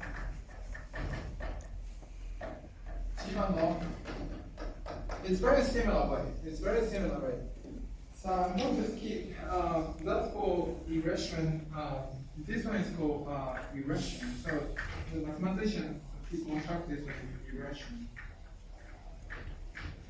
I mean, most of all of this vector bundle or connection and curvature is made. I mean, I guess if I pick one name, it's a concept like Carlton. Right? French name Carlton. But I think Urashima is a student of Carlton. As far as I may be wrong. Yeah. Which is written lecture notes, but I don't think I have time, so I refer to you guys. It's almost same. But since it's principal G bundle, you can have the right G action and so on. So you have to behave well under the right G action and so on. In any case, the main idea of a connection is indeed current constant. So you have principal G bundle of M, and M is around here. And the connection indeed defines what is the parallel direction. So if you move along the base, you just connection defines the parallel direction.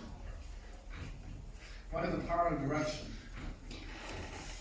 So the connection nabla, as we saw over there, define if you move along the base manifold M, what is the parallel direction of phi? That's the main idea of the connection. Given a connection, you can do the parallel transform.